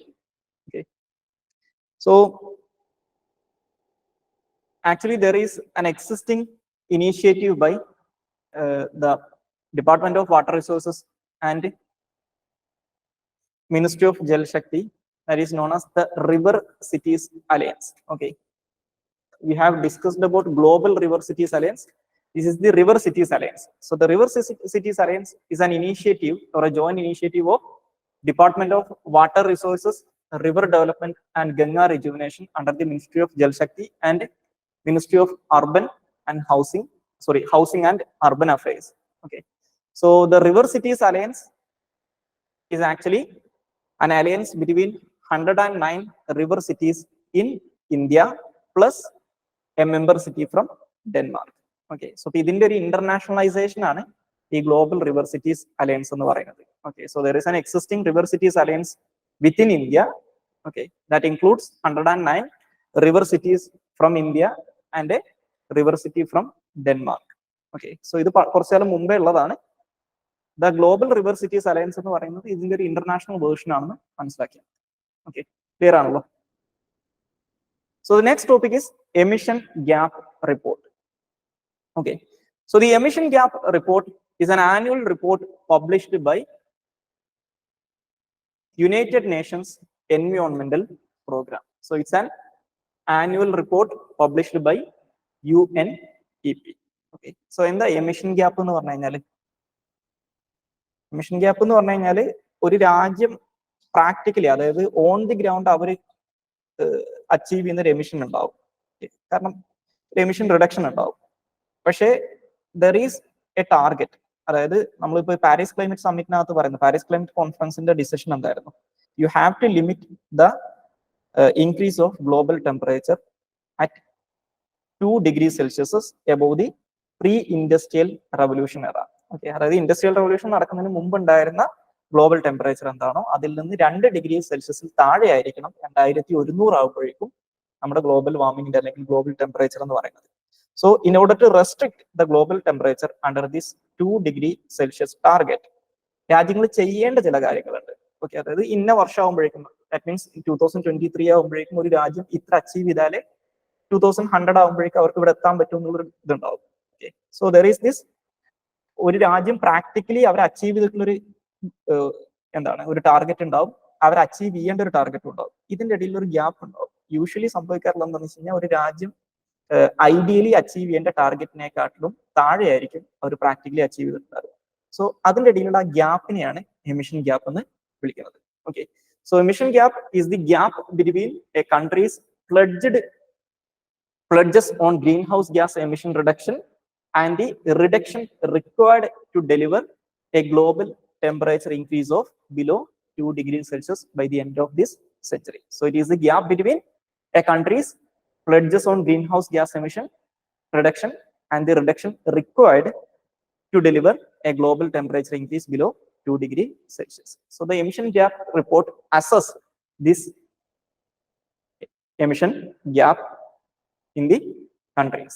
Okay, so the report, even though it is published by UNEP, the report is prepared by an international team of climate scientists. Okay, so ഇത് ഒരു annual റിപ്പോർട്ടാണ്, UNEP ആണ് publish ചെയ്യുന്നത്, but it is prepared by an international team of climate scientists. Okay, so that is emission gap report. Okay, clear ആണല്ലോ. So the next topic is loss and damage fund. Okay, so the loss and damage fund, the reason behind we are discussing about loss and damage fund is that during the COP28 or the Dubai edition of United Nations Framework Convention on Climate Change Conference of Parties, the COP28 actually implemented or they operationalized the loss and damage fund. Okay. ഇപ്പൊ എന്താണ് loss and damage fund എന്ന് അറിയണമെങ്കിൽ ആദ്യം എന്താണ് loss and damage എന്ന് അറിഞ്ഞിരിക്കുക. So the loss and damage means these are the impacts of climate change that cannot be adapted to and the where the losses are permanent. Okay. അതായത് നമുക്ക് ഈ climate change ആയിട്ട് adapt ചെയ്യാൻ ചില സ്ഥലങ്ങളിൽ choices ഉണ്ടാവും, പക്ഷെ അതിനെ അഡാപ്റ്റ് ചെയ്യാൻ പറ്റാത്ത സ്ഥലങ്ങൾ ഉണ്ടാവും. ഓക്കെ. അപ്പൊ അത് കാരണം ഉണ്ടാവുന്ന ഡാമേജ് ഉണ്ട്, അതാണ് ലോസ് ആൻഡ് ഡാമേജ് എന്ന് പറയുന്നത്. So these are the impacts of climate change that cannot be adapted to and where the loss are permanent, അത് ഇറവേഴ്സിബിൾ ആണ്. സോ ഇത്തരത്തിലുള്ള ലോസ് ആൻഡ് ഡാമേജ് മെയിൻലി സംഭവിക്കുന്നത് ഡെവലപ്പിംഗ് വേൾഡിലാണ്. But as you know, the major reason or the historical reason behind the present day global warming or climate change are the developed countries. കാരണം ഈ ഇൻഡസ്ട്രിയലൈസേഷന് ശേഷം അവരുടെ ഭാഗത്തു നിന്നുണ്ടായിട്ടുള്ള huge emission ആണ് ഇപ്പൊ നമ്മൾ അനുഭവിക്കുന്ന ക്ലൈമറ്റ് ചേഞ്ചിന്റെ മേജർ റീസൺ എന്ന് പറയുന്നത്. So they have a historical responsibility for the climate change catastrophe. So the loss and damage fund is a compensation. Okay, it is a fund that includes the compensation that the rich industrialized nation with a historical role in climate change must pay to the poor nations. Okay, where the carbon footprint is low but are facing the negative impact of the climate change. Okay, so for example പറഞ്ഞാൽ നമ്മുടെ ആഫ്രിക്കയിലും ഏഷ്യയിലും ഒക്കെ ഉള്ള രാജ്യങ്ങൾ, okay, അതായത് അവരല്ല ഈ climate ചേഞ്ചിന്റെ major reasons, പക്ഷെ അവരാണ് ഇതിന്റെ ഏറ്റവും നെഗറ്റീവ് സൈഡ് ഏറ്റവും അധികം അനുഭവിക്കുന്നത് ഈ രാജ്യങ്ങളായിരിക്കും. ഓക്കെ, ഇപ്പൊ ഈ റീസെന്റ് നിങ്ങൾ മേ ബി ന്യൂസിൽ കണ്ടിട്ടുണ്ടാവും, ആഫ്രിക്കയിലെ മലാവി എന്ന് പറയുന്ന ഒരു രാജ്യമുണ്ട്. ഓക്കെ, അവിടെ ഡ്രോട്ട് കാരണം ഒരു ഫെമിൻ ഫേസ് ചെയ്തുകൊണ്ടിരിക്കുക അവര്. അപ്പൊ അത് ഈ ക്ലൈമറ്റ് ചേഞ്ച് കാരണം വന്നിട്ടുള്ള പ്രശ്നമാണ്. അപ്പോ ഇത്തരത്തിലുള്ള രാജ്യങ്ങൾക്ക് ഇൻഡസ്ട്രിയലൈസ്ഡ് രാജ്യങ്ങൾ കൊടുക്കേണ്ട കോമ്പൻസേഷൻ ആണ് ഈ ലോസ് ആൻഡ് ഡാമേജ് ഫണ്ട് എന്ന് പറയുന്നത്. ഓക്കെ, അപ്പൊ ഇത് ഈ ലോസ് ആൻഡ് ഡാമേജ് ഫണ്ടിനെ കുറിച്ചിട്ടുള്ള ചർച്ചകൾ തുടങ്ങിയിട്ട് കാലം കുറെ ആയിട്ടുണ്ട്. And the fund was announced during the COP27 held at the Sharm el Sheikh Egypt in 2022. Okay, അന്നാണ് ഇത് അനൗൺസ് ചെയ്യുന്നത്. പക്ഷെ ഇത് ഓപ്പറേഷണലൈസ് ചെയ്യുന്നത്, ഇത് ഇംപ്ലിമെന്റ് ചെയ്യുന്നത് during the 2023 edition of COP28 ആണ്. Okay, and the fund will be based on world bank, but it will be managed by an independent secretariat. Okay, so countries including UAE, Germany, UK, Japan are pledged money to the fund. അതായത് എല്ലാ developed countries ഒന്നും ഇതിലേക്ക് പണം invest ചെയ്യാന്ന് പറഞ്ഞിട്ടില്ല. For example US ഒന്നും. പക്ഷേ certain developed countries has pledged their share of fund or money to this fund. Okay, so ഇതാണ് ലോസ് ആൻഡ് ഡാമേജ് ഫണ്ട് എന്ന് പറയുന്നത്. ഓക്കെ, ക്ലിയർ ആണല്ലോ? So the next topic is Global Cooling Watch Report 2023. So the Global Cooling Watch report is a report published by UNEP-led Cool Coalition. Okay, it is published by the Cool Coalition led by United Nations Environmental Program. Okay, and the 2023 edition of the report is titled as Keeping It Chill: How to Meet Cooling Demand While Cutting Emission. Okay, so the cooling report is actually about the pathways to achieve near zero emission from cooling. നമ്മുടെ റെഫ്രിജറേഷനും അതുപോലെ തന്നെ air കണ്ടീഷനിങ്ങും ഒക്കെ അല്ലേ, അതിന്റെ കാരണം വരുന്ന emission അല്ലേ, അത് കുറക്കുക എന്നുള്ളതാണ് ഈ റിപ്പോർട്ടിനകത്ത് പറയുന്ന കാര്യം. Okay, so this report is actually aligned with global cooling pledge and it also aims to reduce the cooling related emission and promote sustainable cooling. Okay, അതായത് റെഫ്രിജറേഷൻ, എയർ കണ്ടീഷനിങ്, ഇതാണല്ലോ മെയിൻ ആയിട്ട് കൂളിംഗുമായിട്ട് ബന്ധപ്പെട്ട് വരുന്ന സാധനങ്ങൾ. ഇതിലൂടെ വരുന്ന എമിഷൻ കുറയ്ക്കുക, അത് സസ്റ്റൈനബിൾ ആക്കി മാറ്റുക എന്നുള്ളതാണ് ഈ റിപ്പോർട്ടിന്റെ പർപ്പസ് എന്ന് പറയുന്നത്. So it is published by the Cool Coalition led by United Nations എൻവയോൺമെന്റൽ പ്രോഗ്രാം. അപ്പൊ ഇതിന്റെ കൂടി ഈ കൂൾ കോയിലിഷൻ എന്താണെന്ന് കൂടി അറിഞ്ഞിരുന്നോ? So the Cool Coalition is actually launched by United Nations എൻവയോൺമെന്റൽ Programme during the first global conference on synergies in the 2030 Agenda for Sustainable Development Goals in Paris Agreement. Okay, so it is launched by UNEP at the first global conference on synergies between the 2030 Agenda for Sustainable Development Goals and Paris Climate Agreement. Okay, so it is a global network of partners working to provide efficient climate-friendly cooling for all. Okay, and the India-led International Solar Alliance is a partner of Cool Coalition Network. Okay, ISA is a partner of this Cool Coalition Network. Okay, clear ആണല്ലോ? എന്ത് പറ്റി? Okay.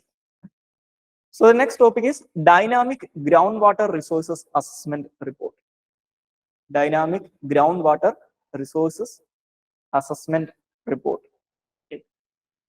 So this is a report released by Union Minister for Jal Shakti, and the assessment is carried by Central Groundwater Board and the concerned states and union territories. Okay, and the assessment will be used for taking suitable intervention by various stakeholders.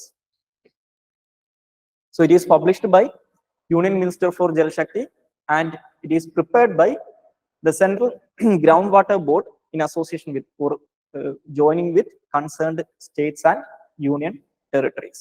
Okay, and it will be used for taking suitable interventions by various stakeholders with respect to groundwater. Okay.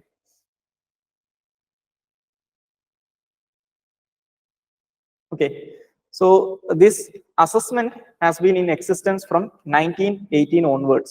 Okay, 1980 onwards, but from 2022 it was established as an annual practice. Okay, from 2022 onwards, this is an annual publication. Okay. Okay, so that is Dynamic Groundwater Resources Assessment Report 2023. Okay. So the next topic is Global Drought Snapshot 2023. Global Drought Snapshot 2023. So the Global Drought Snapshot 2023 is released by United Nations Convention to Combat Desertification. Okay.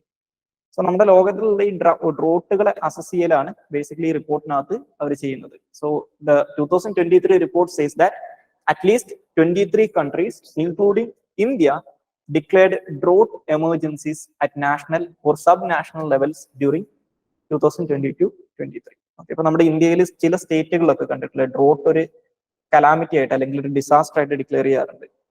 അപ്പോൾ India ഉൾപ്പെടെയുള്ള at least 23 countries എങ്കിലും ഈ 2022-23 time പീരീഡിൽ drought ഒരു national ലെവലോ അല്ലെങ്കിൽ state ലെവലോ ഉള്ള emergency ആയിട്ട് declare ചെയ്തിട്ടുണ്ടെന്നാണ് പറയുന്നത്. അപ്പോൾ ഞാൻ നേരത്തെ പറഞ്ഞ ഇപ്പോൾ 2024 നോക്കുകയാണെങ്കിൽ മലാവി ഇപ്പോൾ റീസെന്റ് ഡ്രോട്ട് ഒരു ഡിസാസ്റ്റർ ആയിട്ട് ഡിക്ലെയർ ചെയ്തിട്ടുണ്ട്. ഓക്കെ, സോ ഇത് ആരാണ് പബ്ലിഷ് ചെയ്യുന്നതെന്ന് അറിഞ്ഞിരുന്നാൽ മതി. Okay, so the next topic is India's winter expedition to Arctic. Okay, so during the 2023 December month, the Ministry of Earth Science has launched India's first winter scientific expedition to Arctic. Okay, India's first winter scientific expedition to Arctic. Okay, so India's scientific expedition to both of the poles, okay, either to the Arctic or Antarctic regions, are facilitated by Polar Science and Cryosphere Research Scheme.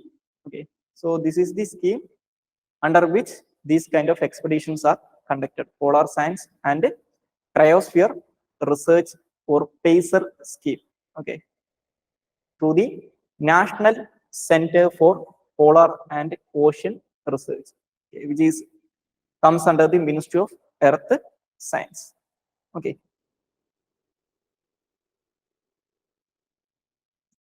Okay, so presently from 2008 onwards, India operate Arctic research bases named as Himadri in Svalbard region of Norway. Okay, so India have a Arctic research base in Svalbard region, Norway. Okay, so നമ്മൾ ഈ ആർട്ടിക്കും അന്റാർട്ടിക്കും തമ്മിലുള്ള ഒരു difference നോക്കിക്കഴിഞ്ഞാൽ, in the case of Antarctica, any country can conduct expedition to Antarctica because Antarctica doesn't fall under the jurisdiction of any states. Okay, Antarctica ഒരു എന്താ പറയാ, it's a like celestial bodies. No country have sovereignty over Antarctica. Okay, അവിടെ ആർക്ക് വേണമെങ്കിലും പോവാം. But in the case of Arctic region, all of the Arctic region falls under any of the adjoining states. Okay, Arctic അങ്ങനെ ഒരു free zone അല്ല. Okay, all of the Arctic regions are divided among the states located in the Arctic region. Okay, for example, ഇപ്പോൾ Canada, Arctic region ഏറ്റവും അധികം സ്ഥലമുള്ള രാജ്യങ്ങളാണ് Canada and Russia and countries like Norway, Denmark. Okay, all of them have control over Arctic regions. And actually USA ക്കും Arctic ൽ കുറച്ച് territories ഉണ്ട് because Alaska is located near the Arctic zone. അപ്പൊ അതുകൊണ്ട് തന്നെ ഈ ആർട്ടിക് റീജിയനിലെ എക്സ്പെഡിഷൻ നടത്തണമെങ്കിൽ ആ റീജിയനിലുള്ള കൺട്രീസുമായിട്ട് കോപ്പറേറ്റ് ചെയ്തിട്ട് മാത്രമേ പറ്റുള്ളൂ. In the case of Antarctica അതിന്റെ ആവശ്യമില്ല, കാരണം അന്റാർട്ടിക്ക ആരുടെയും ജൂറിസ്ഡിക്ഷനിൽ പെടുന്നതല്ല. പക്ഷേ in the case of Arctic falls under the sovereignty of any of the Arctic countries. Okay, അപ്പൊ ഇതൊന്നും ഓർത്തു വെച്ചോ. ഈ സ്വാൽബാർഡിന്റെ കേസിൽ ഒരു കാര്യം കൂടി ഓർത്തു വെച്ചു, ഈ സ്വാൽബാർഡിലാണ് മറ്റേ ഒരു സീഡ് ബാങ്ക് ഉള്ളത്. ഇന്റർനാഷണൽ സീഡ് ബാങ്ക് കേട്ടിട്ടില്ലേ, അതുള്ളതും ഈ സ്വാൽബാർഡിലാണ്. It's actually an island. Okay, so the next topic is tropicalization. Okay, so tropicalization എന്ന് പറഞ്ഞു കഴിഞ്ഞാൽ there is an increasing trend with respect to marine and terrestrial animals.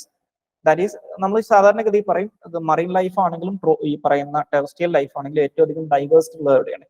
Usually it is in the tropical region. Okay, but because of the global warming induced climate change, there is an increasing trend that the tropical marine life has increasingly migrating to the Arctic regions. Okay, അതായത് both the tropical marine life and the terrestrial life has been increasingly migrating to Arctic region. അതിനെയാണ് tropicalization എന്ന് പറയുന്നത്. Okay, so tropicalization is the mass movement of tropical marine life from the equator towards the poles and retraction of the temperate species. Okay, so that is known as tropicalization. So അതിന്റെ കൂടെ വേറൊരു ടേമും കൂടി ഓർത്ത് വെച്ചോ, borealization. Okay, so the borealization is the expansion of temperate species, both terrestrial and marine species in Arctic polar regions. അതാണ് borealization. Okay, ട്രോപ്പിക്കലൈസേഷൻ എന്ന് പറഞ്ഞു കഴിഞ്ഞാൽ നമ്മുടെ ഇക്വറ്റോറിയൽ റീജിയനിൽ നിന്ന് ട്രോപ്പിക്കൽ മറൈൻ ലൈഫ് ആർട്ടിക് റീജിയനിലേക്കുള്ള നടത്തുന്ന മാസ് മൈഗ്രേഷൻ ആണ് ട്രോപ്പിക്കലൈസേഷൻ. ബോറിയലൈസേഷൻ എന്ന് പറഞ്ഞു കഴിഞ്ഞാൽ it is the expansion of temperate species, that means both the terrestrial and marine species, into the Arctic polar regions. Okay, and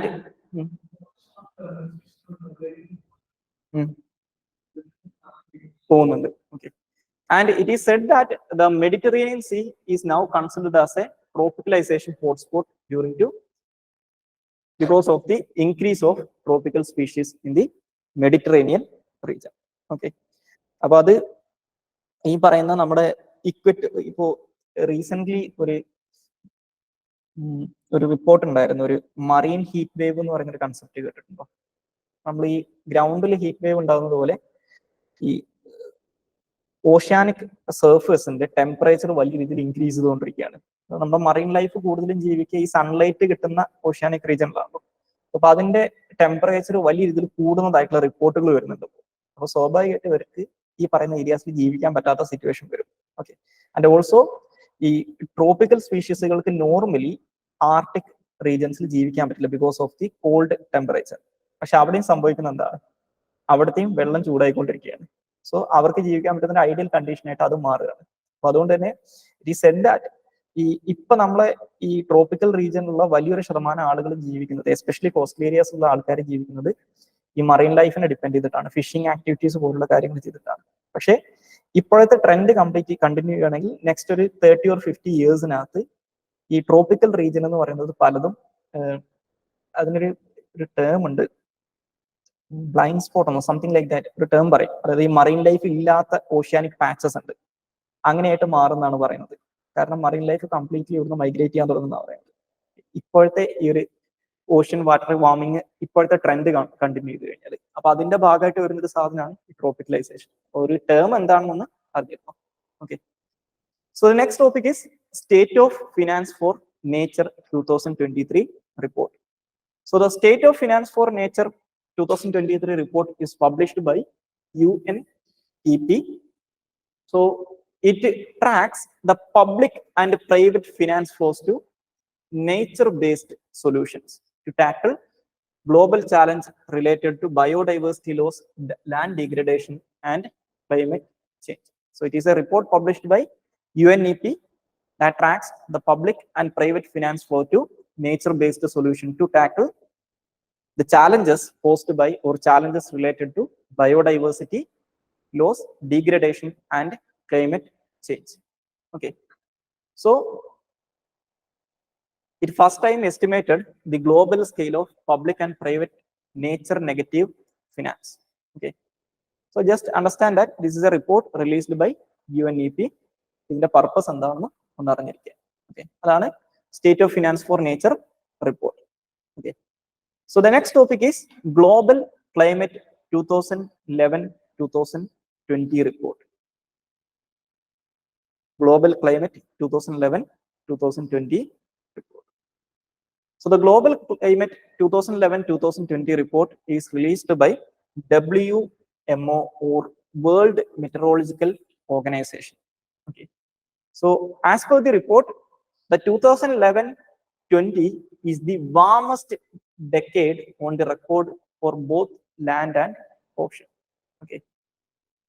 The past decade, 2011-2020, is recorded is the warmest decade on record for both land and ocean. Northwest India, Pakistan, China, and southern coast of Arabian Peninsula during this time experienced a wet decade. The marine heat waves experienced over 60% of the surface of the oceans. Okay. So, എന്താണ് marine heat wave എന്ന് അറിഞ്ഞിരുന്നു? Marine heat wave occurs when the surface temperature of a particular region of the sea rises to 3 or 4 degrees Celsius above the average temperature for at least 5 days. Okay. So, if the sea surface temperature is increased to 4 or 3 or 4 degrees Celsius above the average temperature, then it is known as marine heat waves. Okay. ഈ പറയുന്ന നേരത്തെ പറഞ്ഞ ഈ ട്രോപ്പിക്കലൈസേഷന്റെ ഒക്കെ റീസൺസിൽ ഒന്ന് പറയുന്നത് ഈ marine heat waves ആണ്. സോ ഇതാണ് global climate report 2011-20. So it is released by world meteorological organization. ബാക്കിയുള്ളതൊക്കെ അതിനകത്തുള്ള ഫൈൻഡിങ്സ് ആണ്. ഓക്കെ, ക്ലിയർ ആണല്ലോ? So the next topic is Global Status of Multi-Hazard Early Warning Systems 2023 report. Global Status of Multi-Hazard Early Warning System 2023 report. So this report is published by United Nations and WMO. Okay, so it is released by UN and WMO. Okay, so the report is about the multi-hazard early warning systems. Okay, multi-hazard early warning system means that the systems that enables individuals, communities, governments, or business and others to take timely action to reduce disaster risk in advance of hazardous events. Okay, so a പേര് സൂചിപ്പിക്കുന്ന പോലെ തന്നെ multi-hazard early warning system എന്ന് പറഞ്ഞാൽ ഒരു early warning system ആണ് with regard to disasters. Okay, so there are 4 pillars of multi-hazard early warning system, that is disaster risk knowledge, observation and monitoring, communication, and preparedness to respond. So the report assesses the present status of multi-hazard early warning system against the target of the Sendai Framework 2005-2030.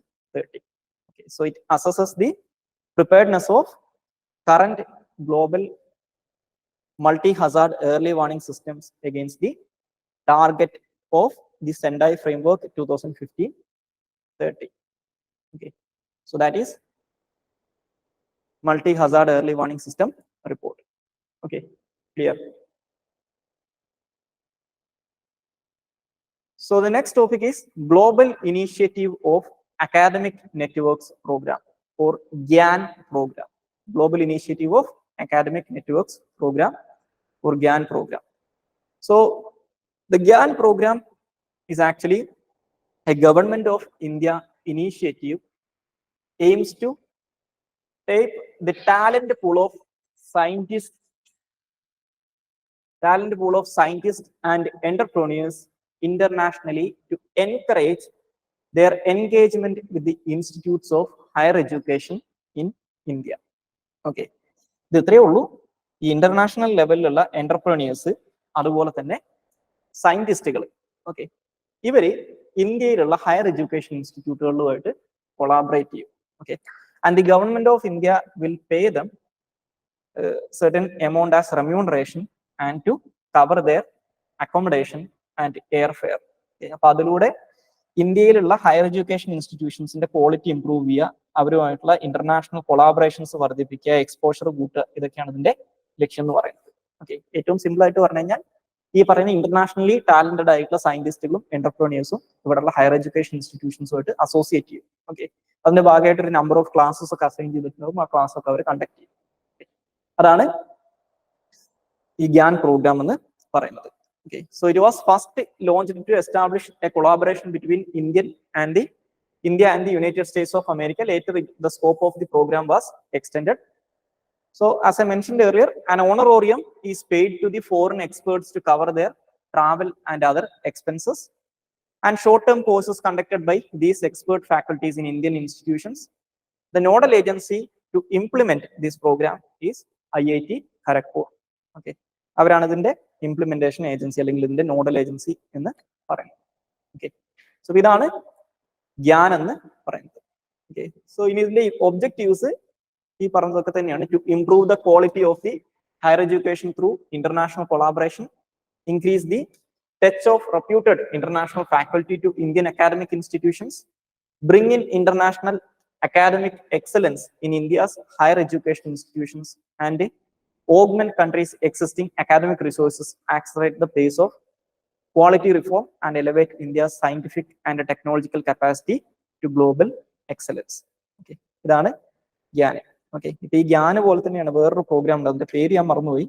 അതിനകത്താണ് നമ്മുടെ ഈ internationally ഈ പ്രധാനപ്പെട്ട ഏരിയാസിലുള്ള ഈ നമ്മൾ ഭയങ്കര ക്രൂഷ്യലായിട്ട് ഈ big tech ഒക്കെ പറയില്ലേ, അങ്ങനെയുള്ള ഏരിയാസിൽ റിസർച്ച് നടത്തുന്ന സ്കോളേഴ്സിന് ഇന്ത്യയിൽ വന്ന് റിസർച്ച് നടത്താനുള്ള ഒരു ഫെസിലിറ്റി ഇന്ത്യൻ ഗവൺമെന്റ് കൊടുക്കുന്നുണ്ട്. ഇതേപോലെ അവർക്ക് പൈസ കൊടുത്തിട്ട്. ഓക്കെ, അതും ഈ പറഞ്ഞ സെയിം പർപ്പസിനാണ്. ഓക്കെ, ഇതിനകത്ത് പ്രശ്നം എന്താണെന്ന് വെച്ച് കഴിഞ്ഞാൽ ഒരു രാജ്യത്തിന്റെ എക്കണോമിക്ക് ഒരു ടൈം പീരീഡ് കഴിഞ്ഞ് കഴിഞ്ഞാൽ പിന്നെ സസ്റ്റൈനബിൾ ആയിട്ട് ഗ്രോ ചെയ്യണമെങ്കിൽ the economy needs to be a knowledge based economy. Okay, നമ്മുടെ ഇന്ത്യ എന്ന് പറഞ്ഞു കഴിഞ്ഞാൽ അതിനകത്ത് ഒരു ലേറ്റ് കമറാണ്. ചൈനയുടെ ഒക്കെ കേസിൽ ഇപ്പൊ നിങ്ങൾ നോക്കിക്കഴിഞ്ഞാൽ കാണാൻ പറ്റുമോ, ഈ വേൾഡ് പാറ്റന്റ് ഓർഗനൈസേഷന്റെ ഒക്കെ കണക്കുകൾ നോക്കിക്കഴിഞ്ഞാൽ ലാസ്റ്റ് 3 കൺസിക്യൂട്ടീവ് ഇയേഴ്സ് ആയിട്ട് ലോകത്തിലെ ഏറ്റവും അധികം പാറ്റന്റ് ഫയൽ ചെയ്യുന്ന രാജ്യം ചൈനയാണ്. അപ്പൊ ചൈനയെ കുറെ കാലം നമ്മൾ പറഞ്ഞുകൊണ്ടിരുന്നത് എന്താണ്, എല്ലാതും കോപ്പി അടിക്കുന്ന ഒരു രാജ്യമാണ്. So presently they have changed from there to one of the leading research and development nation. Okay, അതായത് R&Dക്ക് വേണ്ടിയിട്ട്. അതിനുള്ള കാരണം എന്താണെന്ന് വെച്ച് കഴിഞ്ഞാൽ ഇപ്പൊ നിങ്ങളൊരു ഈ 2010 അല്ലെങ്കിൽ 2005 ആ ടൈം പീരീഡിലൊക്കെ ചൈനയായിട്ട് ബന്ധപ്പെട്ട് പബ്ലിഷ് ചെയ്യപ്പെട്ടിട്ടുള്ള റിപ്പോർട്ടുകൾ പഠിച്ചു കഴിഞ്ഞാൽ നിങ്ങൾക്ക് ഒരു കാര്യം കാണാൻ പറ്റും. അന്ന്, അതായത് ഒരു 20 വർഷം മുമ്പ് അവർ ചെയ്ത കാര്യമാണ് നമ്മളിപ്പോൾ ചെയ്തുകൊണ്ടിരിക്കുന്നത്.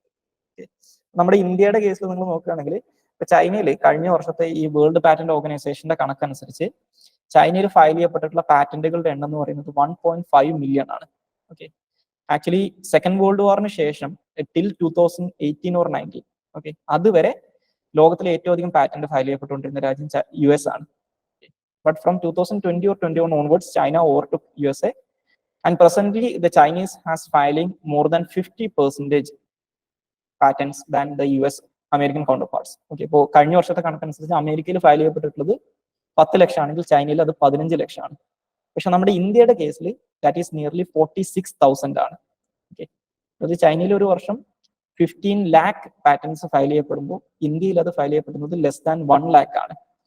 ആൻഡ് അതിലും out of the 46,000, nearly 70% of the patents are filed by foreign companies who are established their base in India.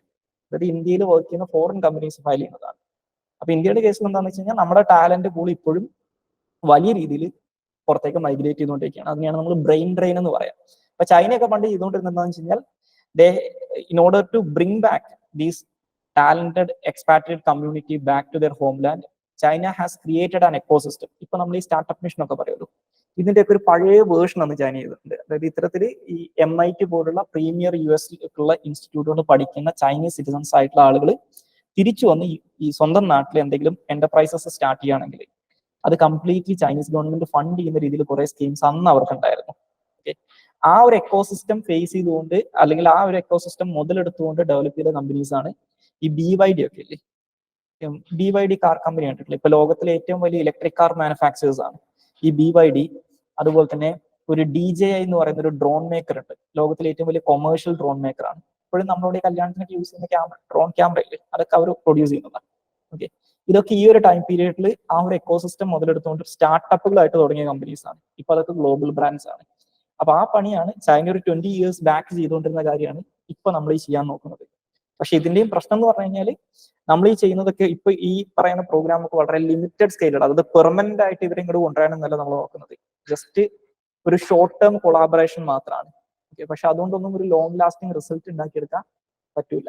Okay, പിന്നെ ചൈന ഒരു 30 വർഷം മുമ്പ് ചെയ്തുകൊണ്ടിരുന്ന പണിയാണ് ഈ അസംബ്ലി യൂണിറ്റുകൾ എസ്റ്റാബ്ലിഷ് ചെയ്യുക എന്നുള്ളത്. ഇവിടുത്തെ മാനുഫാക്ചറിങ് സെക്ടറുകളുടെ അവസ്ഥ ഇതാണ്. ഓക്കെ, അപ്പൊ ഒരു മെയിൻസിന്റെ പോയിന്റ് ഓഫ് വ്യൂ ഒക്കെ ആ ഒരു ആംഗിൾ ഇതിനെ മനസ്സിലാക്കാൻ നോക്കുക. പ്രിലിംസിന് അത്ര ഇതൊന്നും ഇമ്പോർട്ടന്റ് അല്ല, പക്ഷെ ജസ്റ്റ് ഇത് എന്താണെന്ന് അറിഞ്ഞിരിക്കണം. Okay, so the next topic is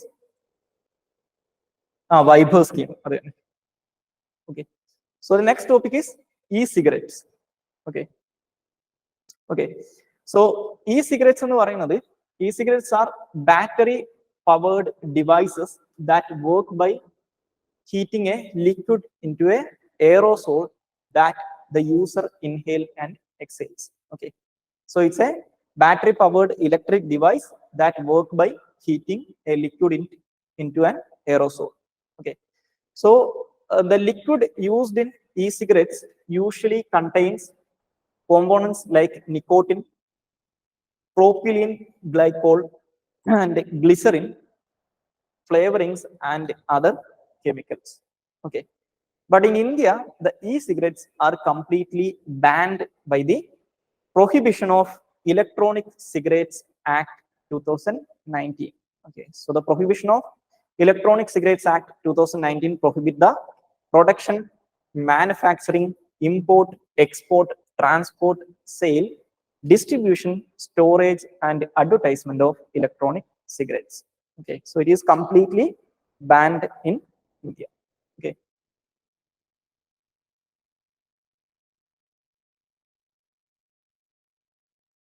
Okay, so the health hazards of the e-cigarette including the presence of metals including lead, chromium, and nickel, and chemicals like formaldehyde in the chemicals used in e-cigarette. Okay, so ഇതാണ് e-cigarettes ന്റെ case. ഇതിനെ കുറിച്ച് എപ്പോഴും WHO ഒക്കെ കുറെ റിപ്പോർട്ടുകളൊക്കെ ഇടയ്ക്ക് വരാറുണ്ട്. അപ്പൊ നമ്മുടെ ഇന്ത്യയുടെ കേസിൽ അത് ബാൻഡ് ആണ്. ഇത് എങ്ങനെയാണ് പ്രവർത്തിക്കുന്നത്, ഇതിനകത്തുള്ള കോമ്പോണൻസ് എന്തൊക്കെയാണെന്ന് അറിഞ്ഞിരുന്നാൽ. Okay, so the next topic is global partnership on AI. Global partnership on AI. So the global partnership on AI or artificial intelligence is an international initiative established to guide the responsible development of and use of artificial intelligence. Okay, so it was first proposed by Canada and France at the 2018 G7 summit, and it was launched in 2020. Okay, so it was launched by G7, and presently it is hosted by OECD or Organization for Economic Cooperation and Development.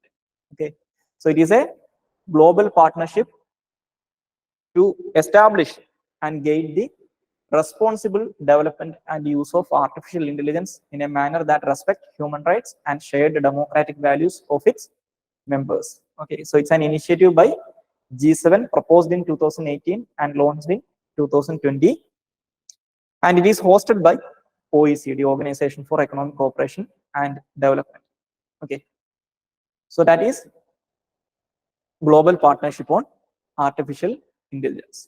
So the next topic is environmental control and life support system. So the environmental control and life support system is a device that will be developed by ISRO for the members of Gaganyaan mission. Okay, so it is a subsystem of the crewed space vehicle which provides all the necessary condition to make life in space possible. Okay, അതായത് ഈ പറയുന്ന ക്യാപ്സ്യൂളിനകത്തുള്ള എൻവയോൺമെന്റിനെ control ചെയ്യാനും അവർക്കുള്ള oxygen provide ചെയ്യുക, ഈ വാട്ടറിന്റെ recycle ചെയ്യുക, ഇങ്ങനെയുള്ള കാര്യങ്ങളൊക്കെ ചെയ്യുന്ന സിസ്റ്റമാണ് ഈ പറയുന്ന ECLSS എന്ന് പറയുന്നത്. സോ ഈ ഗഗൻയാന് വേണ്ടിയിട്ട് ISRO ഇത് ഡെവലപ്പ് ചെയ്യുമെന്ന് പറഞ്ഞിട്ടുണ്ടായിരുന്നു. Okay, so the purpose of or the tasks of ECLSS including atmospheric management, water management, food supply and waste management. Okay, so ഇതാണ് ECLSS എന്ന് പറയുന്നത്. Okay, clear ആണല്ലോ? Okay, so as I mentioned earlier, the ECLSS consists of three key components: water recovery system, air revitalization system, and oxygen generation system. Okay, the next topic is Salem contact binary satellite. Okay, so the Salem contact binary satellite is a satellite or an satellite of an asteroid. Okay, so there is an asteroid known as Dinkinesh. Okay, so the Salem is an satellite of that asteroid. So it was discovered by NASA's Lucy mission. ഈ Lucy മിഷനെ കുറിച്ച് നമ്മൾ കഴിഞ്ഞ ക്ലാസ്സിൽ discuss ചെയ്തിട്ടുണ്ടായിരുന്നു. Okay, Lucy mission is launched to study about the asteroids. Okay, ജൂപ്പിറ്ററിന്റെ അവിടെയുള്ള ആസ്ട്രോയിഡ്സിനെ കുറിച്ച് പഠിക്കാൻ വേണ്ടിയിട്ട് നാസ ലോഞ്ച് ചെയ്തിട്ടുള്ള മിഷനാണ്. So Selam is the first contact binary satellite ever observed. അപ്പൊ എന്താണ് കോണ്ടാക്ട് ബൈനറി സാറ്റലൈറ്റ് എന്നും കൂടി അറിഞ്ഞിരിക്കുക. It is a satellite system where two space bodies gently rest against each other. Okay, അങ്ങനെയുള്ള സെലസ്റ്റിയൽ ബോഡീസിനെയാണ് അല്ലെങ്കിൽ അങ്ങനെയുള്ള സ്പേസ് ബോഡീസിനെയാണ് കോണ്ടാക്ട് ബൈനറി സിസ്റ്റം എന്ന് വിളിക്കുക.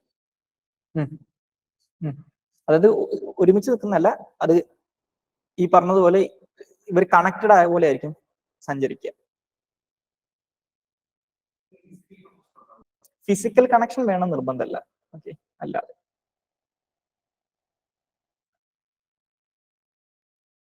സോ ഇതിന്റെ കൂടെ ഈ ഇന്റർനാഷണൽ ആസ്ട്രോണമിക്കൽ യൂണിയനെ കൂടി നോക്കിക്കോ. ബിക്കോസ് ഇപ്പൊ റീസെന്റ് ഇവരെ കുറിച്ചൊരു ന്യൂസ് ഉണ്ടായിരുന്നു. നമ്മള് ഈ ചന്ദ്രയാൻ 3 ലാൻഡ് ചെയ്ത സ്ഥലത്തിന് ഒരു ശിവശക്തി പോയിന്റ് എന്ന് പേരിട്ടിട്ടുണ്ടായിരുന്നില്ലേ? ഓക്കെ, അങ്ങനത്തെ പേരൊക്കെ അപ്രൂവ് ചെയ്യുന്നത് ഇവരാണ്, ഇന്റർനാഷണൽ ആസ്ട്രോണമിക്കൽ യൂണിയൻ ആണ്. So the International Astronomical Union is a non-governmental organization established in 1919 to promote and safeguard the science of astronomy, including research, communication, education, and development through international cooperation. Okay, so the headquarters of International Astronomical Union is located at Paris, and it is composed of individual members, including professional astronomers and junior scientists, and national members like the institutions like ISRO and NASA, okay, such as professional associations, national societies, and academic institutions. Okay, so one of the major functions done by the International Astronomical Union is that they are the leading authority in assigning official names and designation to astronomical objects and are responsible for setting uniform definition for astronomical principles. Okay, ഇപ്പൊ recent അതാണ് ഞാൻ പറഞ്ഞത്, ഈ Chandrayaan 3 land ചെയ്ത സൈറ്റിന് ഈ Sivasakthi point എന്ന് India name ചെയ്തിട്ടുണ്ടെങ്കിലും അത് റെക്കഗ്നൈസ് ചെയ്യേണ്ട ജോലി ഇവരുടെയാണ്. ഇവർ അപ്രൂവ് ചെയ്താലേ അതങ്ങനെ ആവുള്ളൂ. So they are responsible for assigning official names and designation to astronomical objects and setting uniform definition for astronomical principles. Okay, and they are also a member of the International Science Council. Okay, so ഇതൊരു non governmental organisation ആണെന്ന് ഓർത്തു വെച്ചോ.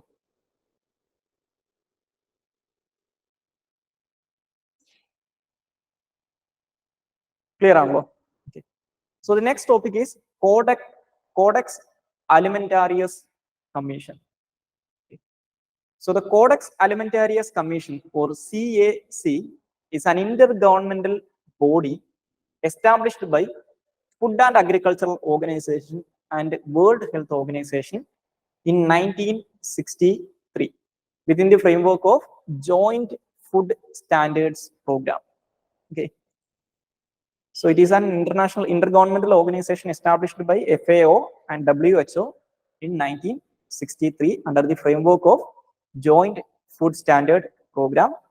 The Secretariat of CAC is located at the Food and Agricultural Organization headquarters in Rome, Italy. Okay. And it is established to protect the health of consumers and ensure fair practices in food trade. Okay. So their sessions are held in every year between Geneva and Rome. Okay. Alternative ആയിട്ടാണ് sessions നടക്കുക. ഇപ്പോൾ ഈ വർഷം ജനീവയിലാണെങ്കിൽ അടുത്ത വർഷം റോമിലായിരിക്കും. So that is the Codex Alimentarius Commission. Okay. So ഇതിന്റെ കൂടെ ഈ Codex Alimentarius എന്താണെന്നും കൂടി അറിഞ്ഞിരുന്നു. So the Codex Alimentarius is a collection of international food standards that has been adopted by the CAC. Okay. So the Codex Alimentarius is a collection of international food standards that has been adopted by Codex Alimentarius Commission. Okay. So it covers all the main food, whether processed, semi-processed, or raw. Okay. And it look after the issues of hygienic and nutritional qualities of food, including microbiological norms, food additives, pesticides, and veterinary residues, contaminants, etc. etc. Okay. So എന്താണ് ഈ Codex Alimentarius Commission? എന്താണ് Codex Alimentarius എന്ന് അറിയണം. Okay. So the next topic is Biotechnology Research and Innovation Council, or BRIC. Okay. Biotechnology Research and Innovation Council. Okay. So the Biotechnology Research and Innovation Council is an autonomous society, or an apex autonomous society formed for rationalization of 14 autonomous institutions under the Department of Biotechnology by subsuming the existing 14 autonomous institutions, especially with respect to the majority of the 14 institutions are working in the field of research and development. Okay. അപ്പോൾ അതുമായിട്ട് ബന്ധപ്പെട്ട് പ്രവർത്തിക്കുന്ന ഒരു 14 ഇൻസ്റ്റിറ്റ്യൂഷൻസിനെ subsume ചെയ്ത് ഉണ്ടാക്കിയിട്ടുള്ളതാണ് ഈ brick എന്ന് പറയുന്നത്. So as per the new guidelines issued by Department of Biotechnology, each of the 14 subsumed BRIC institution will maintain their distinct research mandate, but will be governed by one governing body.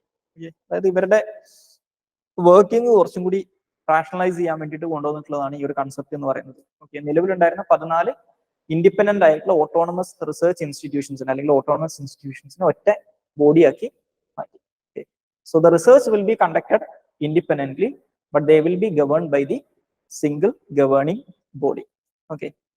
So it was taken for centralized and uniformed governance, aiming maximize the impact of biotech research across the country. The biotech research in rationalize ചെയ്യാൻ വേണ്ടിയിട്ടാണ് ഈ ഒരു initiative government ചെയ്തിട്ടുള്ളത്. Okay. അല്ലെങ്കിൽ ഇവരെയൊക്കെ subsume ചെയ്ത് ഒറ്റ ബോഡിയാക്കി മാറ്റിയത്. ഓക്കെ. സോ അതാണ് ബ്രിക് എന്ന് പറയുന്നത്. So the next topic is Ayushman Arogya Mandir, or AAM. So the Ayushman Arogya Mandir, ഇതൊന്നുമില്ല, ഇത് പണ്ട് തന്നെ ഉണ്ടായിരുന്ന ഒരു സിസ്റ്റത്തിന് പുതിയതായിട്ട് പേര് കൊടുത്തതാണ്. So the existing Ayushman Bharat Health and Wellness Centers has renamed as AAM. Okay, with a tagline Arogyam Paramam Dhanam. Okay. So the Ayushman Arogya Mandir is the new name given to the existing Ayushman Bharat Health and Wellness Centers. Okay. അവർക്ക് കൊടുത്തിട്ടുള്ള പുതിയ പേരാണ് ഈ ആയുഷ്മാൻ ആരോഗ്യ മന്ദിർ എന്ന് പറയുന്നത്. Okay, so ഇതെന്താണെന്ന് just ഒന്ന് അറിഞ്ഞിരുന്നു. ഈ Ayushman Bharat health and wellness centres എന്താണെന്ന് അറിഞ്ഞിരുന്നു. It was launched under the Ayushman Bharat program in 2018. So presently there are 1.6 lakh Ayushman Bharat health and wellness centers across the country. Okay, so they are envisaged to deliver an expanded range of services that go beyond maternal and child health care services, including the care for non-communicable diseases, palliative and rehabilitative care, oral, eye and ENT care, mental health and first level care for emergencies and trauma. Okay, അപ്പോൾ അതിനു വേണ്ടിയിട്ട് establish ചെയ്തിട്ടുള്ളതാണ് ഈ Ayushman Bharat health and wellness centres എന്ന് പറയുന്നത്. അതിന് കൊടുത്ത പുതിയ പേരാണ് EAA എന്ന് പറയുന്നത്. ആയുഷ്മാൻ ആരോഗ്യ മന്ദിർ എന്ന് പറയുന്നത്. ഓക്കെ, അപ്പൊ അത് എന്താണെന്ന് അറിഞ്ഞിരുന്നത് 2018 ലോഞ്ച് ചെയ്തിട്ടുള്ളതാണ് under the Ayushman Bharat programme to provide expanded range of services that go beyond maternal and child healthcare services. Okay, that including services related to non-communicable diseases, palliative and rehabilitative care, oral, eye and ENT care, the first level care for emergency and trauma. Okay, so idana Ayushman Arogya Mandir ennu parayunnathu. Clear aanallo? Okay, so the next topic is JT60SA experimental nuclear fusion reactor. Okay, so the JT60SA experimental nuclear fusion reactor is a joint project between Japan and European Union. Okay, so it is a joint initiative between Japan and European Union. So presently it is the world's biggest experimental nuclear fusion reactor. It is the world's biggest experimental nuclear fusion reactor and it is a joint initiative between Japan and European Union. Okay, and it is considered as a forerunner for the International Thermonuclear Experimental Reactor or ITER. Okay,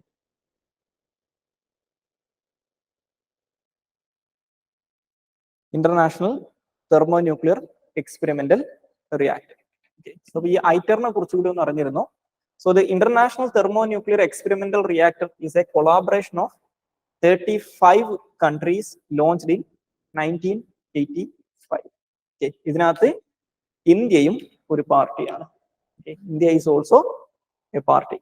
Okay, and it is located in France. Okay, and the ITER aims to build the world's largest tokamak. Okay, a tokamak is an experimental machine designed to harness the energy of fusion. Okay, നമ്മൾ ഈ ചില sci-fi Hollywood ഫിലിംസിലൊക്കെ കാണുന്ന പോലത്തെ ഒരു tunnel പോലത്തെ ഒരു setup ആണ്. നടുക്കൊരു pillar ഉണ്ടാവും, വലിയൊരു ടണൽ പോലത്തെ ഒരു സംഭവം ഉണ്ടാവും. അതാണ് ഈ ടോക്മാക്ക് എന്ന് പറയുന്നത്. To prove the feasibility of fusion as large scale and carbon free source of energy. Okay, ഇപ്പോ ചൈനയൊക്കെ ഇതിനകത്ത് ഹെവിലി ഇൻവെസ്റ്റ് ചെയ്യുന്നുണ്ട് ആൻഡ് ദേ ഹാവ് റീസെന്റ് അവരും ഇപ്പൊ ഈ പറഞ്ഞതുപോലെ ഒരു fusion reactor, experimental fusion reactor recent launch ചെയ്തിട്ടുണ്ടായിരുന്നു. ഓക്കെ, സോ അതാണ് JT60SA experimental nuclear fusion reactor എന്ന് പറയുന്നത്. ആക്ച്വലി ജപ്പാനിൽ ഓൾറെഡി JT60A എന്ന് പറയുന്ന റിയാക്ടർ ഉണ്ടായിരുന്നു, ഒരു ഫ്യൂഷൻ റിയാക്ടർ ഉണ്ട്. അതിന്റെ ഒരു സക്സസർ ആയിട്ട് അവർ ഡെവലപ്പ് ചെയ്തിട്ടുള്ളതാണ് JT60A എന്ന് പറയുന്നത്. Okay, so the next topic is Hydrogen for Heritage Scheme. Okay, so the Hydrogen for Heritage Scheme is actually an initiative by Government of India. So under this scheme, the Government of India proposed global companies to manufacture hydrogen trains for implementing the Hydrogen for Heritage Scheme. Okay, so the scheme was announced during the Union Budget 2023-24. Under the scheme, the Indian Railways is envisaged to run 35 hydrogen trains.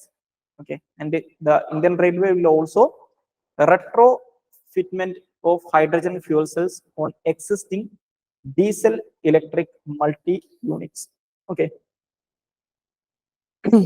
so idana hydrogen four heritage scheme എന്ന് പറയുന്നത്. It was announced during the 2023-24 budget, and under the scheme the Indian Railways is envisaged to run 35 hydrogen trains.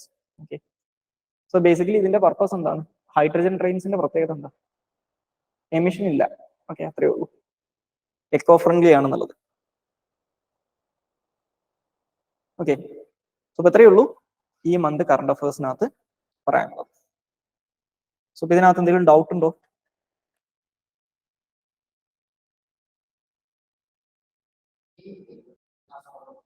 കേട്ടില്ല.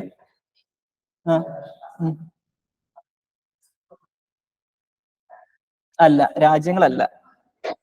അതായത് സയന്റിസ്റ്റുകൾ members ആയിട്ടുണ്ടാവും, researchers ഉണ്ടാവും, പിന്നെ അതുപോലെ തന്നെ institutions, ഈ പറയുന്ന ആസ്ട്രോണമി ഒക്കെ ആയിട്ട് ബന്ധപ്പെട്ട് പ്രവർത്തിക്കുന്ന ഈ ഓട്ടോണമസ് ആയിട്ടുള്ള സൊസൈറ്റീസ് ഒക്കെ ഉണ്ടാവും. അവരൊക്കെ മെമ്പേഴ്സ് ആയിട്ടുണ്ടാവും. അവരാണ് ഇതിന്റെ പേരൊക്കെ ഇടുന്നത്.